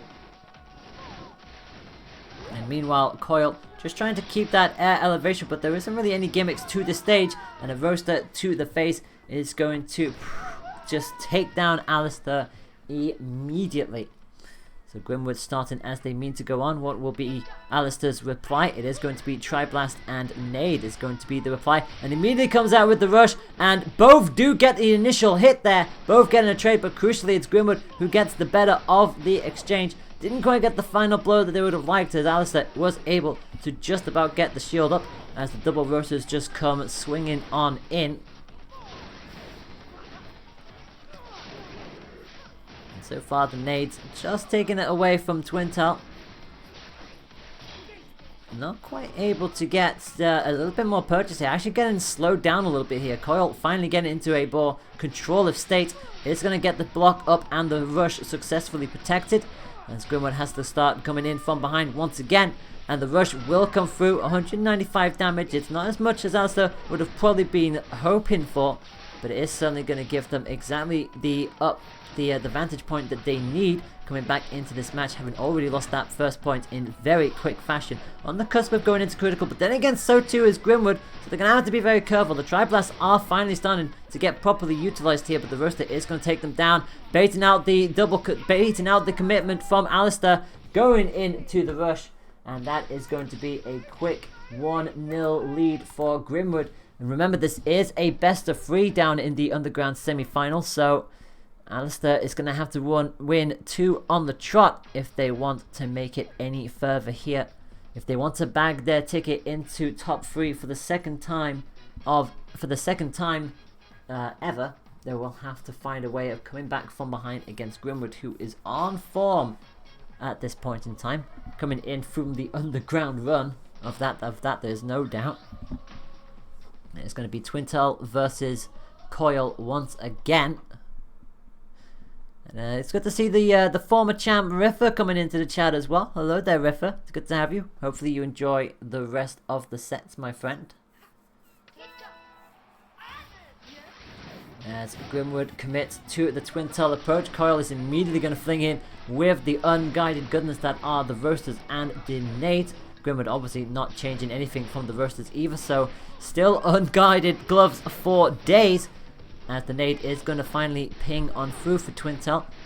Double Roasters not quite hitting Alistair on this occasion, and to be fair, it's a credit to both of these fighters for being able to land as many hits with these gloves as possible. Like I said, it's all manual guidance for these respective arms, so it's a really good showcase for what they are able to do. Rush is going to come out from Grimwood, nailing in with 310 damage, puts Alistair into critical, and they are going to fling her with the rush, but unfortunately the Roaster made it just in the nick of time and cancels Alistair's rush almost immediately. Now it's just a straight up boxing match as Alistair comes in with a massive flail, just about gets away from the grab and actually gets the arm broken there on Grimwood here. And Grimwood in a bit of a sticky situation. They haven't been able to land that finishing blow that they've been looking for, and another nade explosion rocks them back, but finally the Roaster hit.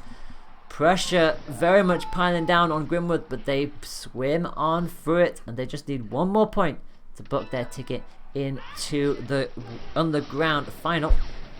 Alistair not quite at the point of getting rushed in. Grimwood is actually going to bring in a Chakram now, just to try and keep things that a little bit spicy, but Alistair is going to get a decent hit in with the rush. Couldn't quite get the second half of it, but they'll still take the damage where they can. Another nade gets successfully through. And obviously now that Chakram is coming into play, it means that if Alistair can at least get the hit in before the Chakram can curve round and hit, it will give them a chance to get themselves back into this match. And that's exactly what they're doing, already pinging Grimwood into the halfway mark. But remember, that Roaster is still very deadly, and if the Chakram does hit, they can still chain that up. Rush is going to come out. It does clip Alistair, but crucially doesn't get all of it successfully in there. And now it's Grimwood. Might get a shield break. Doesn't get the shield break, actually. I thought they might have done so, but no. Both are going to roll out each respective rushes there, as the arm weakness does now finally fade away. Grimwood getting a little bit more consistent here, and does cause the self-destruct on the nade as well. That will not help Alistair in the slightest. Just finally get a little poke through, and actually with the sheer amount of punches that each are throwing out, they're charging up their rushes so quickly. Both hop down into critical at roughly the same time, but it's Grimwood who has critical. Coil gets the shield up just in the nick of time. 13 seconds on the clock. Rush is going to come out. Now chip damage. They probably should go for this here because they need to force the damage in. Grimwood just about has health lead with 3 seconds left on the clock. And all Grimwood needs to do is just not get hit. And they don't get hit. And that is Alistair out. There is no top 3 finish for Alistair. Grimwood takes that 2-0. Coil just couldn't hit her in the end. Twintel could not get punched by Coil, and that is enough to send Grimwood in to top 3. Alistair will not be getting a chance to win the Challenge Cup on this time of asking, so it means that we are going to see Grimwood go up against Kozolina in the Underground final.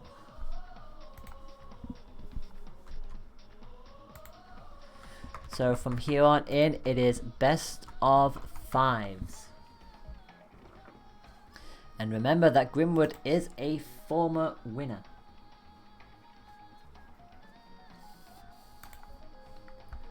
Grimwood, I believe, has won this 4 times now, I believe. Yep, Grimwood has won this 4 times. So they are looking for their 5th ever victory. Kozlina, remember, is looking for her 1st ever victory.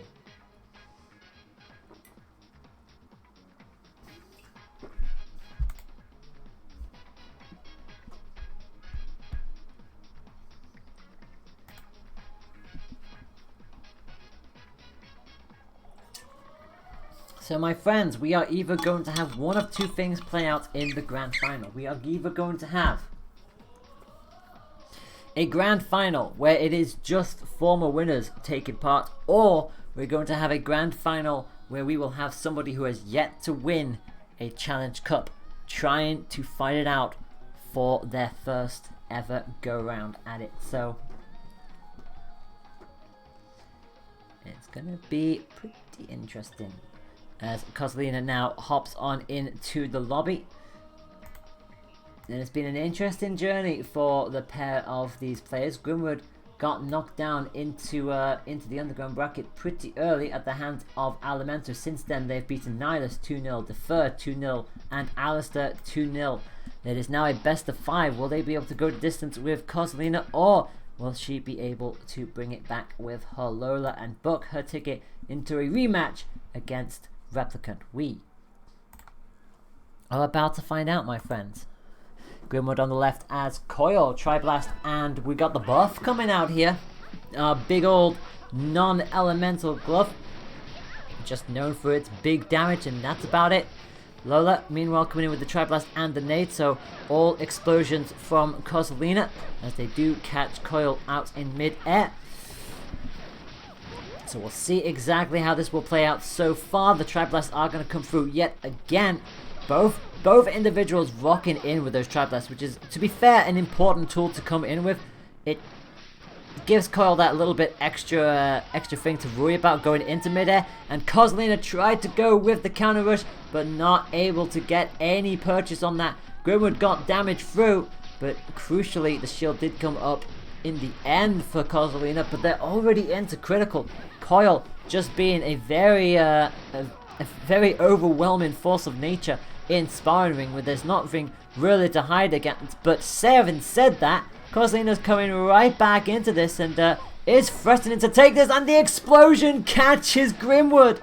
The explosion catches Grimwood, and they could not get the rush to go through, and Kozlina is playing this very, very patiently here and is going to commit to the rush. Catches one on the side, but that's going to be that, and the grab doesn't quite go through, and the arm breaks in the nick of time, and Kozlina, well played my friend, was able to patiently come back into this and steals the point away from Grimwood.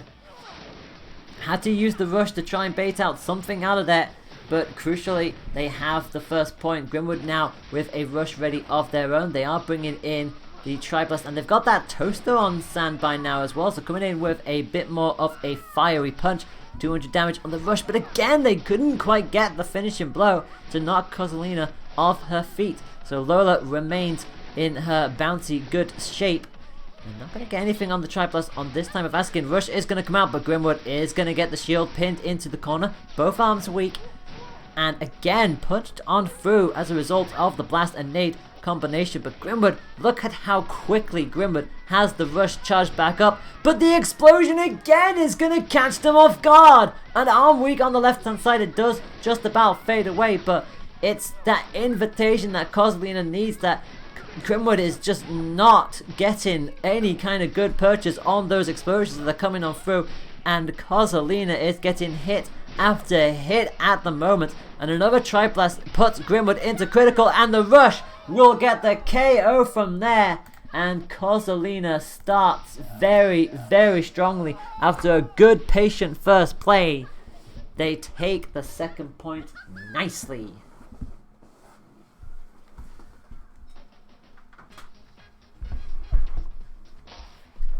So, what will be the answer? Well, the answer is we're going straight back in to sparring ring, and Grimwood is going to switch. So, I'm not entirely sure what the plan is going to be here, but sparring ring is going to be the call, and we're going to see the clapback coming out on the side of Kid Cobra. So, not only a character change, but a severe arm change as well. We're going to see the popper in with this too. So Kozolina is going to try and go for some more of the explosions to try and help them get around the shield. They don't really have a curved arm to really properly deal with that. Meanwhile, the popper, well, as long as any of the bolts or the nade punches through it, it will stop. But again, the popper is a very quick tool, and so far, Lola is being caught out with it on three in a row of those exchanges that Kozolina gets caught with the popper. Not going to quite get it on this occasion. Jumps over the clapback. Good use of Lola's bounce to get themselves into position and fire on in with the rush. Thankfully, the popper was not charged up this time around, but again, juggling it up for 290. It's a very devastating rush, and the popper again just pings on through and catches Lola off guard. And wow, Grimwood really coming out swinging. Kid Cobra was indeed the right thing to go for. Just stalling out Lola and just not allowing her to properly utilize what she wants to do. And that popper again is just such a scary thing. Every single time Kozolina commits to an attack, the popper is in the right place to just immediately send her straight down onto the floor. The explosions are catching Grimwood, but not as much as the popper is. The nade finally fires on over the clapback as the bounces continue on. But so far, Grimwood can weather the storm a little bit. Both will commit to the rush at the same time, and it's the clapback that gets the better of the exchange, just rolling on out and catches Kozolina. I don't think she was expecting the clapback to actually get through first, but it gives Grimwood exactly what they needed. They do go down to the bolt, and they get caught on it a second time of asking. Kozolina trying to go for that big comeback that they did in the previous match, and they do get a good opportunity, bouncing into a point where the clapback is already gone, and that's why they flung in with the grab. But unfortunately, the clapback sent their arms right back at them, and I think the popper, to be fair, even beat the pair of the gloves back anyway. So that is going to be the point to Grimwood, one apiece in the underground final.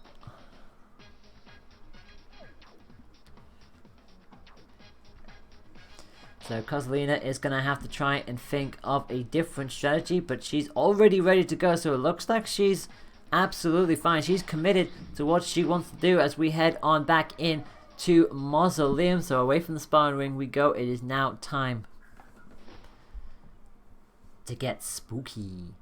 And there isn't really a curved arm that Kozolina can utilize. There is the Ice Dragon though. The Ice Dragon can try and find a look around. I think it's the loophole to the clapback, and the Tri-Blast in there as well, and already a good start, chaining the pair of them up there, and also Grimwood committed to the grab, but Kozolina as Lola has that wonderful bouncy ability that just bounces right on over it, having the space to do so, and then pinged in with a grab of their own. Grimwood finally does get the grab of their own to go through. So crucially, it really comes down to if Grimwood can just wall out Kozolina here, and that's exactly what they're doing. Already got Kozolina down into critical condition. 175 each grab is always devastating, and my goodness me, Grimwood. Grimwood is going to beat Kozolina at her own game here. All of these grabs, my word. Kozolina is really going to have to think of a different strategy here. Rush comes out, and it did initially hit, but unfortunately just committed too much to the side, and Grimwood is going to get away with the second half of it. Arm weak on the left hand side, but they also do have Rush ready to go, and it does ping on through, just about catching Kozolina. 105 damage, it's decent damage at the very least. And I thought that grab connected. I honestly thought the grab connected on Grimwood, but the game says no. The popper also coming in as well. That was an interesting exchange, but Grimwood gets away with it. And the trampoline is almost out. It would only be the second time it comes out if it does. Clapback does get a little bit of a poke and gets the grab in as well.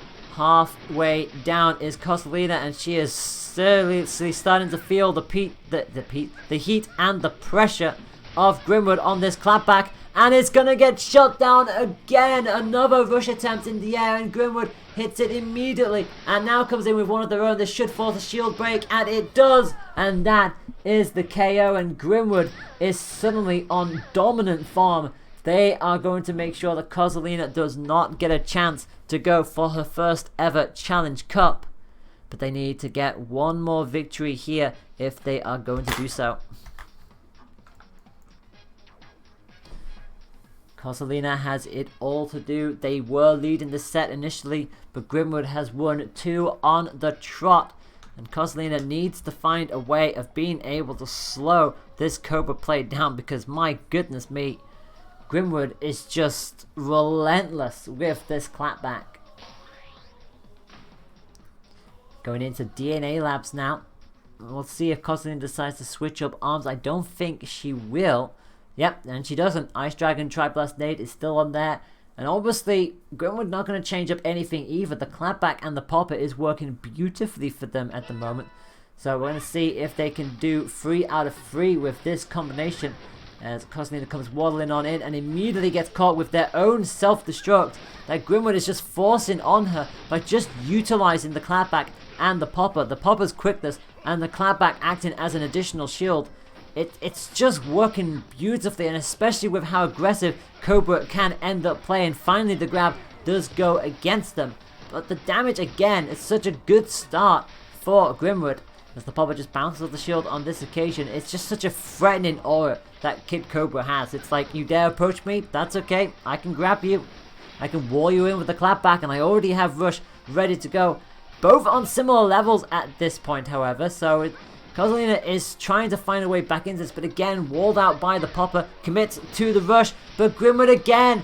Cobra is such a slippery, slidey character that they're able to get out of the way just as much as Lola is able to bounce out of the way. And their rush got the better of the two. Although having said that, both are on similar health here. Kosalina on 1 HP. Almost going to go down. The grab connects. The grab connects on this time of Askin just about getting away from the clapback. And Kosalina will put themselves back into contention. One more point will tie up this set. And we're going to see the Ice Dragon now coming out for Kosalina, but immediately getting walled back out by the clapback. And it's crucial that Grimwood continues to play as aggressive as this so that the Dragon cannot be utilized in the slightest. And the popper again just pings straight on through. Bolt do hit. Caught Grimwood by surprise. Grabber's going to come out as well. And with the rush on both sides ready to go, it's just going to be a matter of time depending on who gets the initial blast in first. The Dragon catches Grimwood on the way down. And suddenly this is turned on its head here. The Dragon is being able to free roam here. Both connected. Both committed to the rush. But Grimwood had jumped forward and was always going to get the better of that because the Dragon never comes out quick enough. And that was in Grimwood's favor in the end. Dragon is still going to stall out a little bit here, and the clapback finally does get a hit. Kosalina has Cobra in critical. The clapback not quite in range, but the popper is still coming through uncontested. Grab not going to get the finishing blow on this time of Asking. 30 seconds left on the clock. Tripod who are about to come straight back towards them. Grimwood having Rush ready to go and gets the big time grab. That's a lot of damage on their side of the field. Both with Rush to go. Now, will both of them decide to hold on to this? No, they won't. Grimwood decides to go for it, and they're not going to catch anything of that. With 10 seconds left on the clock, this is up to Kosalina as to what they decide to do. Goes for the rush and gets it. Baited out Grimwood beautifully. They went to the side and went for the punish, and Kosalina went, yes, thank you so much. That is a free rush for me, and that is 2-2. In Underground Final.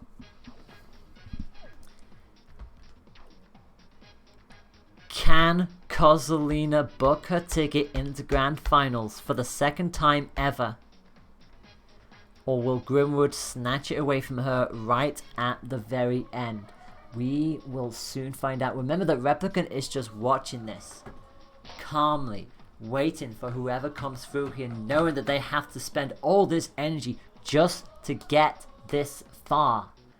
It's either going to be a rematch between Replicant and Kozlina, or it's going to be Replicant versus Grim. And Grim says, okay, enough of this. Enough of the coil. Enough of the Kid Cobra and the clapbacks.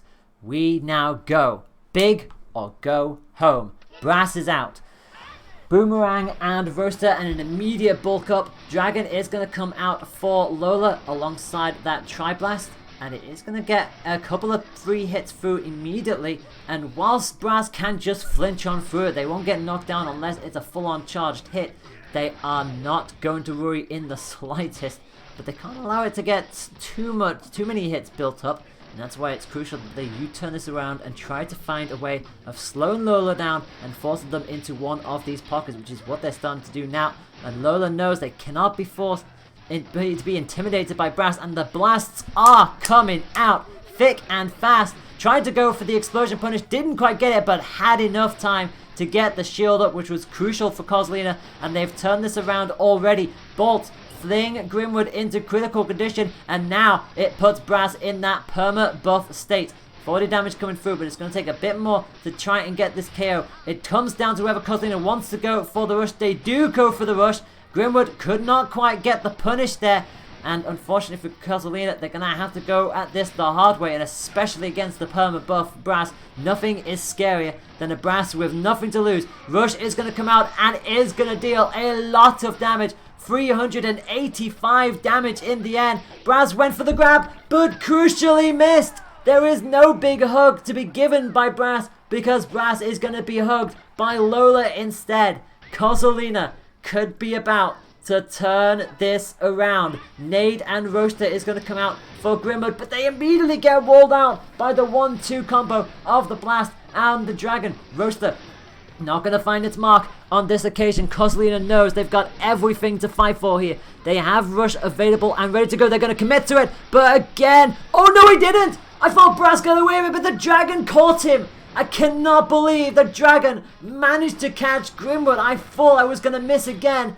But how about that? The Dragon managed to find a way to hit. And the shield comes up for Grimwood. And nothing is going to come through on that occasion. And Grimwood has stopped.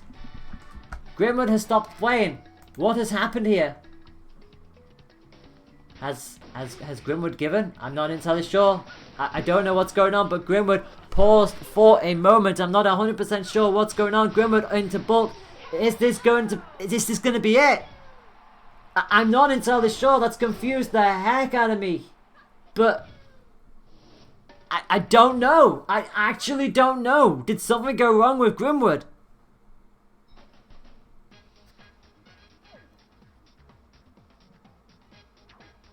I'm not sure what just happened there. So there is currently a lag dispute happening in the Discord.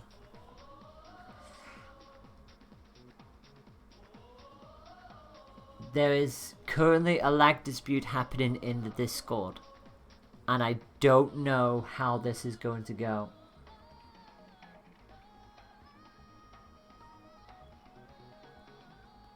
We are going to wait for a response.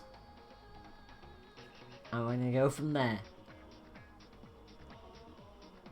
I don't know. I don't know what's going to happen here. So we'll see how this plays out. This could be a match reset.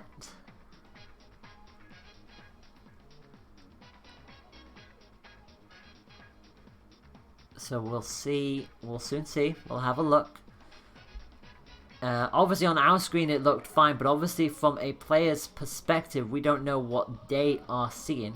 So Grimwood was reporting lag. Kozlina was saying that her screen looked fine. So we'll soon find out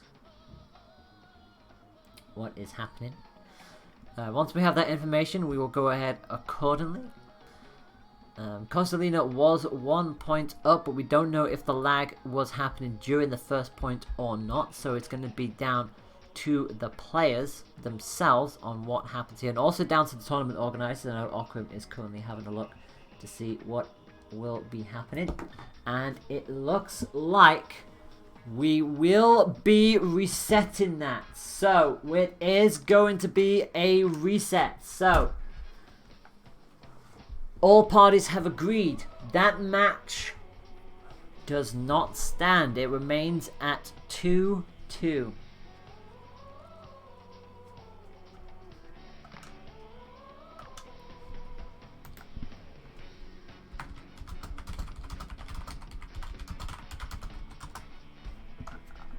So the lag dispute is going to be coming down to a tie. And we will jump back into the action where we can. So Replicant will have to wait a little bit longer here as we sort this out. Remember that this is for a place in the grand final. This is the top 3 side of the 54th Challenge Cup. Who lost game 5? Nobody has lost game 5 yet. Hajimaru, because we are resetting it. A lag dispute happened after we got to the second point in that match. So both parties and Ockram have agreed that that point will be reset. So it will be 2-2 that will be starting things back off on.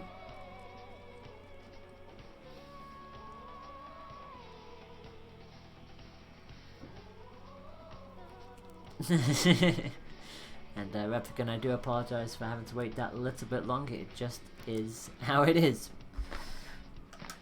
Once we get the call that the lobby is back up, we will join in. It's been a pretty eventful tournament so far. Of that, there is no doubt a lot of close matches from start to finish, and obviously this one is no exception. And that's before we've even made it to the grand final. And obviously remember that we could still have another 2 matches still to come, since obviously the grand final could go to a bracket reset, which hey Replicant, if you want to stall out meeting your family a little longer, I guess it's all down to how either Koslina or Grimwood does against you in the grand finals. The lobby isn't back up just yet, so we are just going to wait out a little bit more. And I should probably use this time to quickly mention a couple of things. My voice is starting to go, so hopefully we can go. I mean, I know I'll be fine. I've still got a good amount of water in my flask, which is always good. And the reason why my voice has slightly been going is because of the fact on Friday we did a Squid League match. For Splatoon 2. Yesterday we were up till midnight, my time, which is BST, doing a Rocket League competition. And now today we've got ARMS, which has been an incredibly close series from start to finish. So yeah, it be like that. It really do be like that. We are going to finally jump on it. I'm just going to turn the screen off on this occasion to make sure nobody does follow back in. I know we are waiting on Koslina to rejoin. And there is Grimwood, so once it is all back up, we'll be good to go.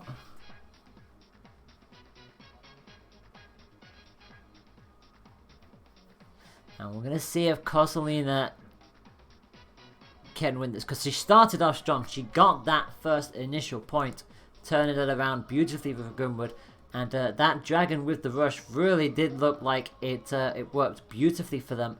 But that is also the point where Grimwood did stop playing and reported the lag. So we will see if Koslina can come back around to take the victory, or if this is going to be Grimwood's way of turning this around. We're going to find out very, very soon. So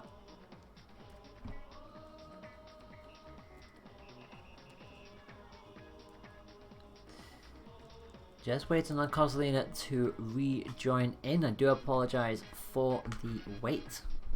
It will be worth it in the end. Once we've done this, we will be going straight on through into Grand Final, so it's all to play for. It very much is still all to play for. And there we go. There we go. Kozolina is back in and raring to go. I think Grimwood should be cool too. Bust the Beach, same arms. Remember, if a lag dispute does happen in the middle of the match, you always have to stick with your same character and your same arms. So they will still have the Nade, Rooster, and Boomerang for Brass, Ice Dragon, Tri-Blast, and I forgot what the other arm was for Kozolina there. But here we go once again, and it's going to be double nades that Grimwood will start off with on this occasion, and immediately eats the Tri-Blast.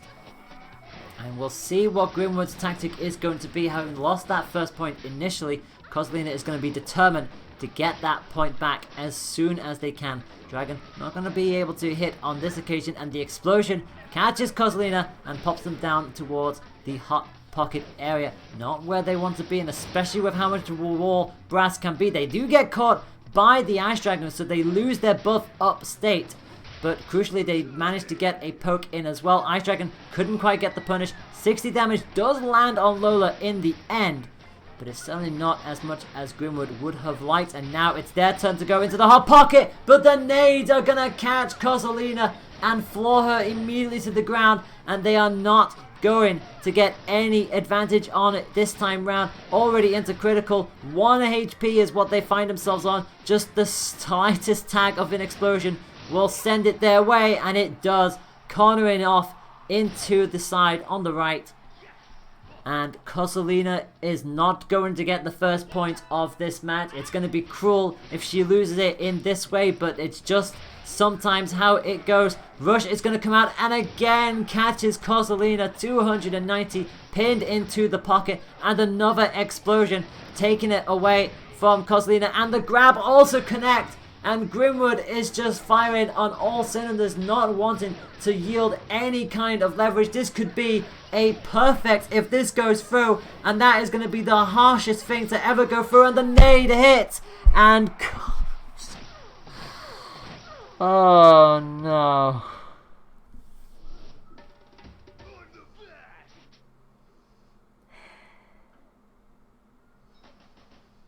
It be like that.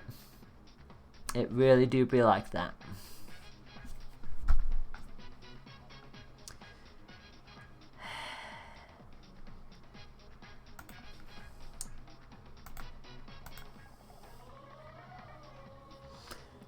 Well, Grimwood is through to Grand Finals. So coming up next will be Grimwood going up against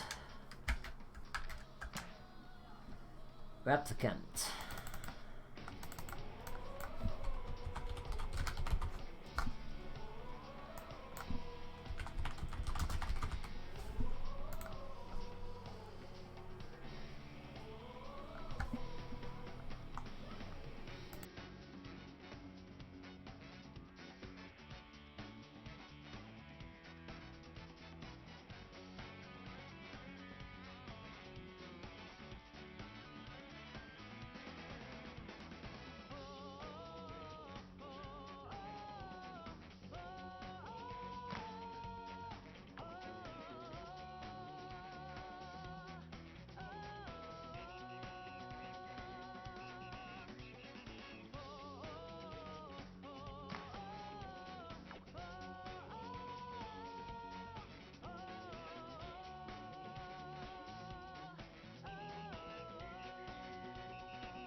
Okay, we are back with the grand final of the 54th EU Arms Challenge Cup.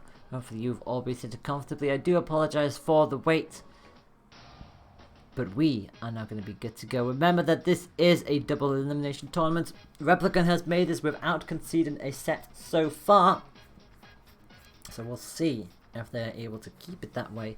If Grimwood can force Replicant into another set, well, it remains to be seen, but whatever happens from here on out, we'll see if Replicant can win another. Well, to be like I said, both of these participants go into this having won the cups a good number of times beforehand, so whatever happens, we will get a former winner back onto the top step. Will it be Replicant as Lola, or will it be Grimwood as Max Brass? Hydra and Lockjaw versus Shakram and Popper, as away we go for our first match in the grand final. Shakram not going to quite get the hit that they was looking for off the initial bat. Does coming in with the Hydra help Replicant in a bit? Well, I would say it definitely does help them. Brass being obviously a very, very big boy. So a lot more of a hitbox to hit, and so far it is going to do exactly what it needs to. It does run on through, and obviously once it's in its fire element state, it does mean that as a heavy character, it doesn't matter for Brass, they will immediately just drop.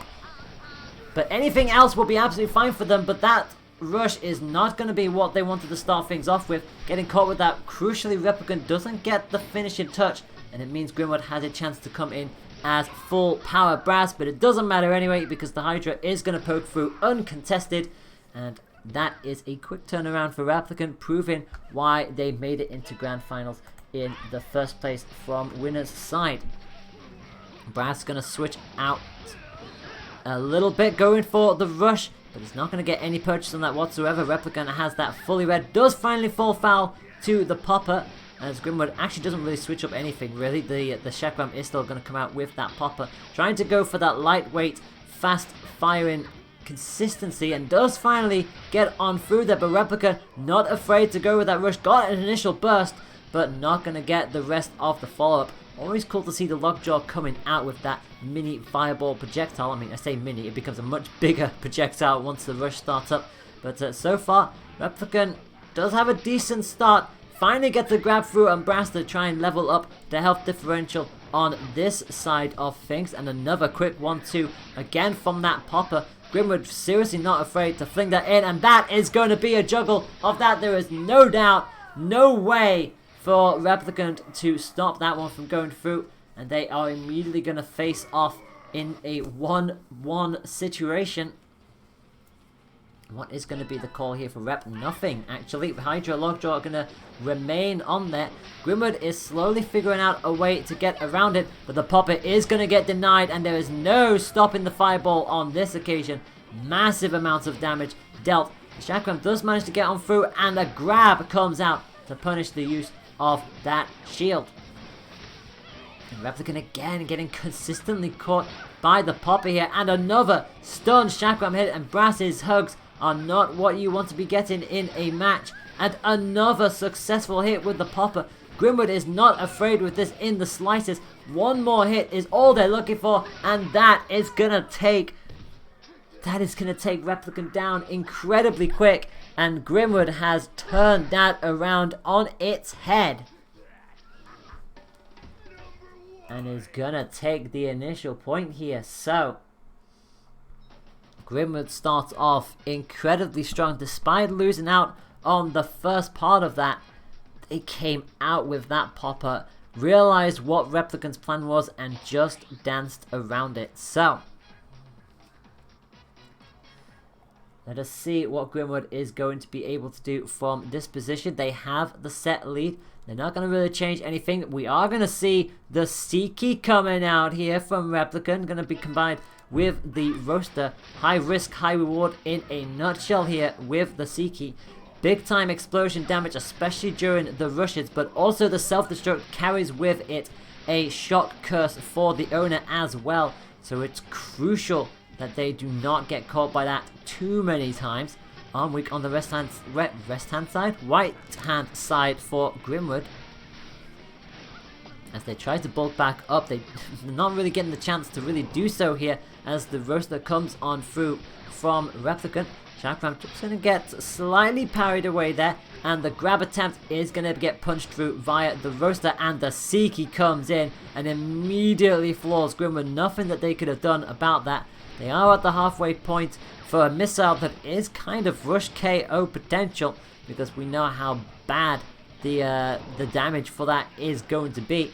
And the trampoline is starting to get a little bit weak here, and the rush is going to come out. Nothing is going to happen, and actually it goes against Grimwood in the end as they go bouncing all the way back onto the other side. They do have the perma buffer, but all Replicant needs is one punch of anything. Even the AoE explosion of the Seekie will be enough to carry Brass over the edge, as Replicant has a lot more health on the cards and is going to find a way through with the Seekie. It does go all the way through. Should be noticed that they are playing with very different arms here. Grimwood was using the Roaster, which is obviously... No, sorry. Replicant's using a glove that is an unguided arm, and the other is a fully automated homing missile. So, did that Seekie hit? It really did. It just locked on in and caught Grimwood in the hip. And that is another solid Roaster hit. Grimwood going to commit to double nade. So, you want to fight with explosion? You got to fight with explosions. As the grab not going to quite get up on the wake up, and this is not good for Grimwood. 325 damage. Thankfully the second hit did not come back out, because that would have been brutal for even a character like Brass. But look at the explosions that are coming out here. It's just not in Grimwood's favor in the slightest. They will get the perma buffed up state now as the nades finally fling on through. Not going to get the wake up grab or the second grab either, but it does bait out a counter from Replicant. And that means it's a free rush for Grimwood to land, as Replicant goes towards critical condition, and Grimwood is putting on a serious stint here.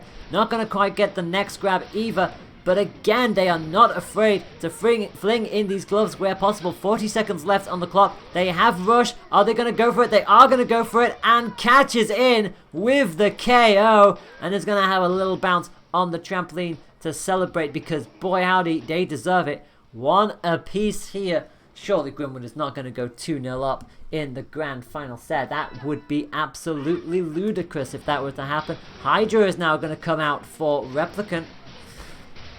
I'm going to try and wall off that a little bit more, and oh dear me, are they going to do so? 425 damage. Now Hydra makes it that little bit easier to land the second hit with the missile, and Grimwood is already in critical. Grimwood is already in critical condition, but they don't mind that, because they deal so much more damage in this state that they just fling in all of the gloves. The Hydra is not hitting as much as they'd liked it to, but now just one more hit will do it. And the Seekie explosion was close enough to catch Grimwood out, and I don't think he was expecting it. Replicant finally nets that point. They tie up the series. It's one apiece in the grand finals.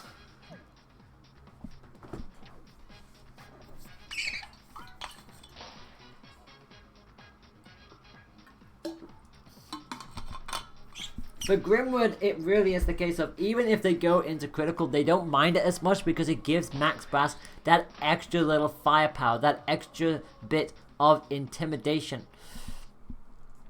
But they're going to switch out that counter now as we head on over to Buster Beach. And we're going to see Min Min coming in now. So we're going to go from the bulky Brass to the Smash fighter herself, Min Min, coming in with the Tri-Blast and the Chiller.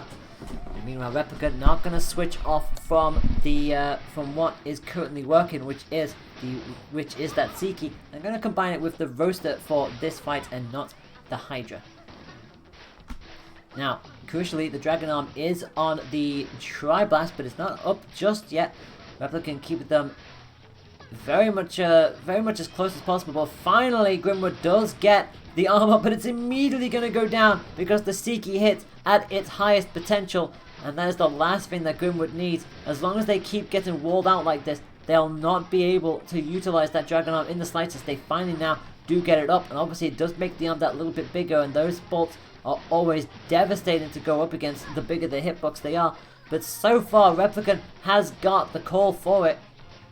both with Rush ready to go. Another missed grab on the side of Grimwood, as Replicant just sits in the corner, just waiting their time, being incredibly patient here and allowing Grimwood to make the first moves and the first rush as well. They're not going to land it, and immediately dashes into the roaster. A very good read there from Replicant. It caught Grimwood completely by surprise, and now Grim is going to go for the double chiller approach. So going to try and stall out and rob Lola of her abilities. Going to come in with the rush and see if they can catch Grimwood out, but not on this occasion. They're just going to hold the shield and just wait, which is a very smart idea to do. Seiki not going to quite find its target on this occasion. Remember, Min Min is a pretty agile fighter. Of that, there is no doubt. Then again, we know the spree nature that Lola has, but it's going to get caught out by her own explosion there, and the arm goes down as well, and that is a free rush for you, Jim. And straight back into the corner. Grimwood has the arm up for Chiller as well. So one normal and one buffed up. And the Seiki isn't going to get any kind of purchase on this occasion. Now Replicant does have Rush, but you feel like they'll have to wait a little bit here if they want to try and chip away at the health that Grimwood has here. Because currently they've found another way through and sends Rep down into critical condition. Replicant trying to waddle on it. Trying to bait out any kind of weakness from Grimwood, but it's just not coming out in the slightest here. And another quick 1-2 poke from Grim is going to fling us back into an equalizer. As Grimwood charges up the chiller once again. Hydra is now going to come out to see if they can catch Grimwood a little bit more, but they're just gonna slide off to the right hand side of Replicant screen and comes in with a rush. And not just that, they come in with the grab as well. And suddenly the momentum swinging back into Grimwood's side, but quickly gets stopped by a well-placed Seiki missile. Like I said, that explosion is devastating. If you are caught in it, you let your shield just go down for just a second too early, and you are going to be shocked at what will happen next. Well, you're probably not going to be shocked at what happens next, because the grab will always follow. And they are going to watch their health ping down past the halfway line. Rush is up and ready to go, and how it comes. Replicant going to have to take the full lot of that. 300 damage, nice and even. And so far the Chillers are just railing on down into that shield, but Replicant knows that a well-timed rush here could very well juggle Min Min, although having said that, it caused the self-destruct on the missile, and Replicant has to settle for another grab combination. But this might change things a little bit. Is that a KO? No, not quite. Grimwood just about to hit the floor. That could have been a KO right there and then if it had landed. Now both are in KO range with 20 seconds left on the clock, and that is a KO grab from Replicant, who gets it home just in the nick of time and is going to lead the set by 2 points to 1. Holy damn. How close do you want it? Every single time you see both participants go down to being a hit away from having a KO, you just feel like someone is going to inadvertently hit each other at the same time, and we're going to see a double KO, but not to be on this occasion. The missile explosion once again caught Grimwood by surprise, and that was once again a free grab for Replicant to hit, and Grimwood is going to bring out the coil now. So all of the characters are coming out for Grimwood, and we are going to see an interesting set in the back there. We've got the windiest of slaps in the back for Coil, but they're not going to commit to this, are they? No, they are going to commit to this. They are going to bring it out, and Replicant is going to come out with the Parabola and the Tri-Bolt. So clearly thinking that a Coil was coming. And this might be a great opportunity to try and wall this out and win this set by 3 points to 1. But it's still early days as Coil starts getting that aerial superiority into play. But the bolts are going to slow her down and quickly peg her down. Rush will come up, forcing the shield to break, because that's just what the slaps are designed to do. But crucially, no further damage than that. Wasn't able to get any kind of proper purchase, but the slam is going to hit once again and just send Replicant flying across the stage. Nade not going to land on this occasion. Has to kind of rely on that slam to do a little bit of work first before the nade can come through. managing to successfully evade the rush at the very least, and Replicant knowing full well that Grimwood is now going to have another chance at a second rush, and that's the last thing they need. Goes for the mini explosion combo like Kozolina did earlier, not going to find it, but again the slam just rips through the shield and gets some damage in anyway. And Grimwood again, another successful hit with the slam, and just consistently keeps Lola on her back. I don't think Replicant has really had a proper aggressive play here in this point so far. Finally gets the bolts coming on through, and the Parabola hasn't really been as successful as they'd have liked it to be. But having said this here, 10 seconds to go. Grimwood is kind of in KO range, but it doesn't matter anyway. They are going to go down. Once again, it's the nade this time that finds a way of flinging on through, and Replicant is going to have to come out this with something different, or are they? They're not. They're going to stick with the Parabola and the Tri-Bolt. Meanwhile, Grimwood is going to switch up. They're going to come in with the bigger glove. And no slam in sight on this occasion, and the rush will not hit through either. They don't have the potential to rip through the shield as much as the previous one, and they double committed there when they really didn't need to. 360 damage, and Replicant gets the successful bolt stun. The Parabola just missed Grimwood, but look at the health difference already back into the hot pocket, and Replicant is just gonna keep Coil all the way in there. Finally, Coil does find a way of wheezing the back out, but look at the damage and look at how much that they have to now fight through, and it's just not possible. It is championship point for Replicant. Grimwood's answer is to go back to the slam. They obviously realized that something definitely worked more in the first point than the second. Replicant not going to switch anything from the bolt and the Parabola, just about keeping an eye on that slam, and just got away with it on this occasion. Did commit to the bolt early, but crucially gets the shield up. They do force the shield break, and Arm will now be weak on the left hand side. If Grimwood can just keep Lola down in that pocket, they'll be able to chip away at that shield and maybe find a way back in, but no, Replicant gets out of it. And both find themselves on similar health, and another stun catching in with the bolt. It's really designed for stuff like that as the shot comes out. But again, another successful read from that from Grimwood. Gets the block, comes in with a rush of their own, and this one will hit. 285, pops Replicant towards critical condition. Nade is going to hit on through. Double slaps are coming out. Remember that Coil does have the use of a third arm. It is randomized, and so far it's working out for them. 40 seconds left on the clock. They do have lead, and every punch they throw out, even if it's not hitting, it gives them a chance to get that rush and that little extra advantage, because Replicant is in KO range. They just about get the shield up. Will the shield break this time around? No, it does not. Replicant now has a chance to come back out. There's 20 seconds left on the clock, but they're going to have to be careful because they are one hit away from going down. The nade somehow missed, and Replicant knows they have to go for it. They do get the stun here, and Grimwood knows that this is theirs to lose. They do get caught on the little counter and counters out the slam. Oh, Replicant! Replicant, you smooth bugger. That is going to be the KO and the victory. It's a 3-1 win in the grand final for Replicant, and Rep is gonna win.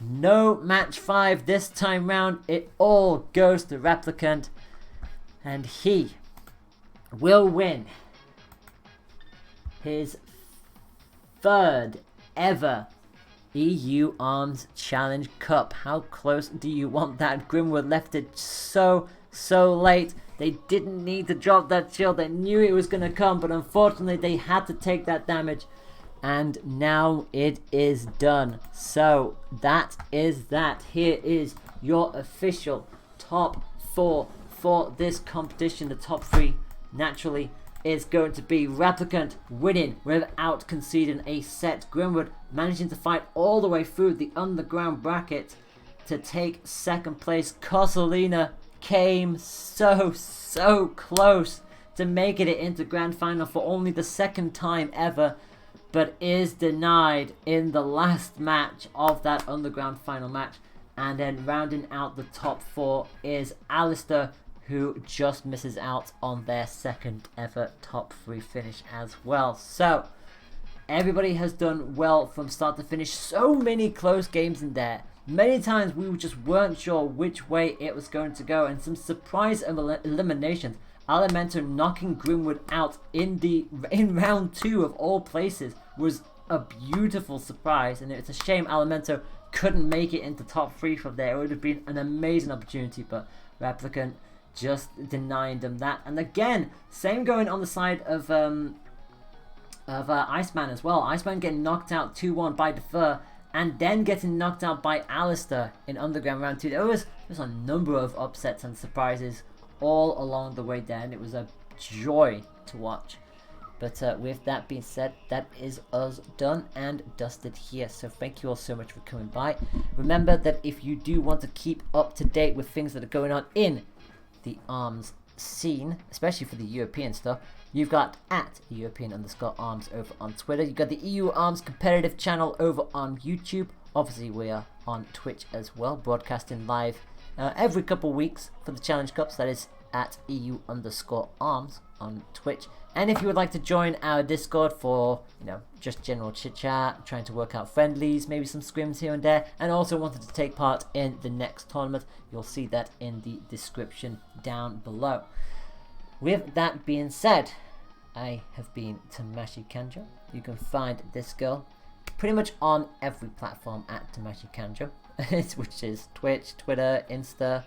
We're working on the YouTube channel of my own. Unfortunately, I don't have that synced up to everything else yet because I still need to break the 100 barrier to get that URL permanently unlocked.